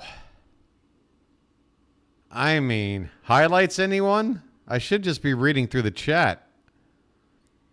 Brian, maybe when I get up, I lost 180 on them the last game. Oh, Brian. Okay, Brian. You're just trying to break even. No worries. Baxter says, great show. Pocket Watch, great ending. Christina, BirdWatcher magic. You better believe it. Book Doc talking to Sean. Card Craze talking. Everybody's talking to people. Good to see. It's good to see everybody. Adley's next contract is going to be huge. Yes, my friend, walk-off home run for Adley. Boy, my voice is shot. So that's 3 home runs for Adley in 2 games. I think so, right? Yeah, 2 solo shots in the first game. Yeah, he's now second behind Gunnar for the team lead. I think he's up to double digits now. That was depressing for 8.5 innings. Yeah, but what a payoff, right, Brian? Holy Toledo. I mean, big drama, dirty bird. Thanks, BW, got a run. I understand. Strangest game I've ever seen. I know. All right, looks like I'm catching up. Yeah, now we're back up to me dropping another two four-letter words dropped tonight, if anyone's keeping count. I think YouTube allows for that. I think you're allowed to drop a couple of ones. Nah, Brian, I don't think I'll make a habit out of it. I gotta just stick with what I know. Smoking Luckies, wearing my hat, and going to the sub screen once in a while. Man, oh man, oh man. I'm still hanging here for a couple minutes, folks, until I finish this here Lucky. You guys got anything you want to talk about? Who's your player of the game? I mean, outside of Adley, of course, with the walk-off. I mean, it's the bullpen, right? What can you say? How many innings are we talking here? 5 shutout innings between 4 pitchers. And we gave up 1 hit along the way. We did give up 4 walks. Jacob Webb walked 3 guys in 1 inning. I think it was an inning plus, but he got 3 outs and gave up 3 walks. Still, though, Perez was able to bail him out.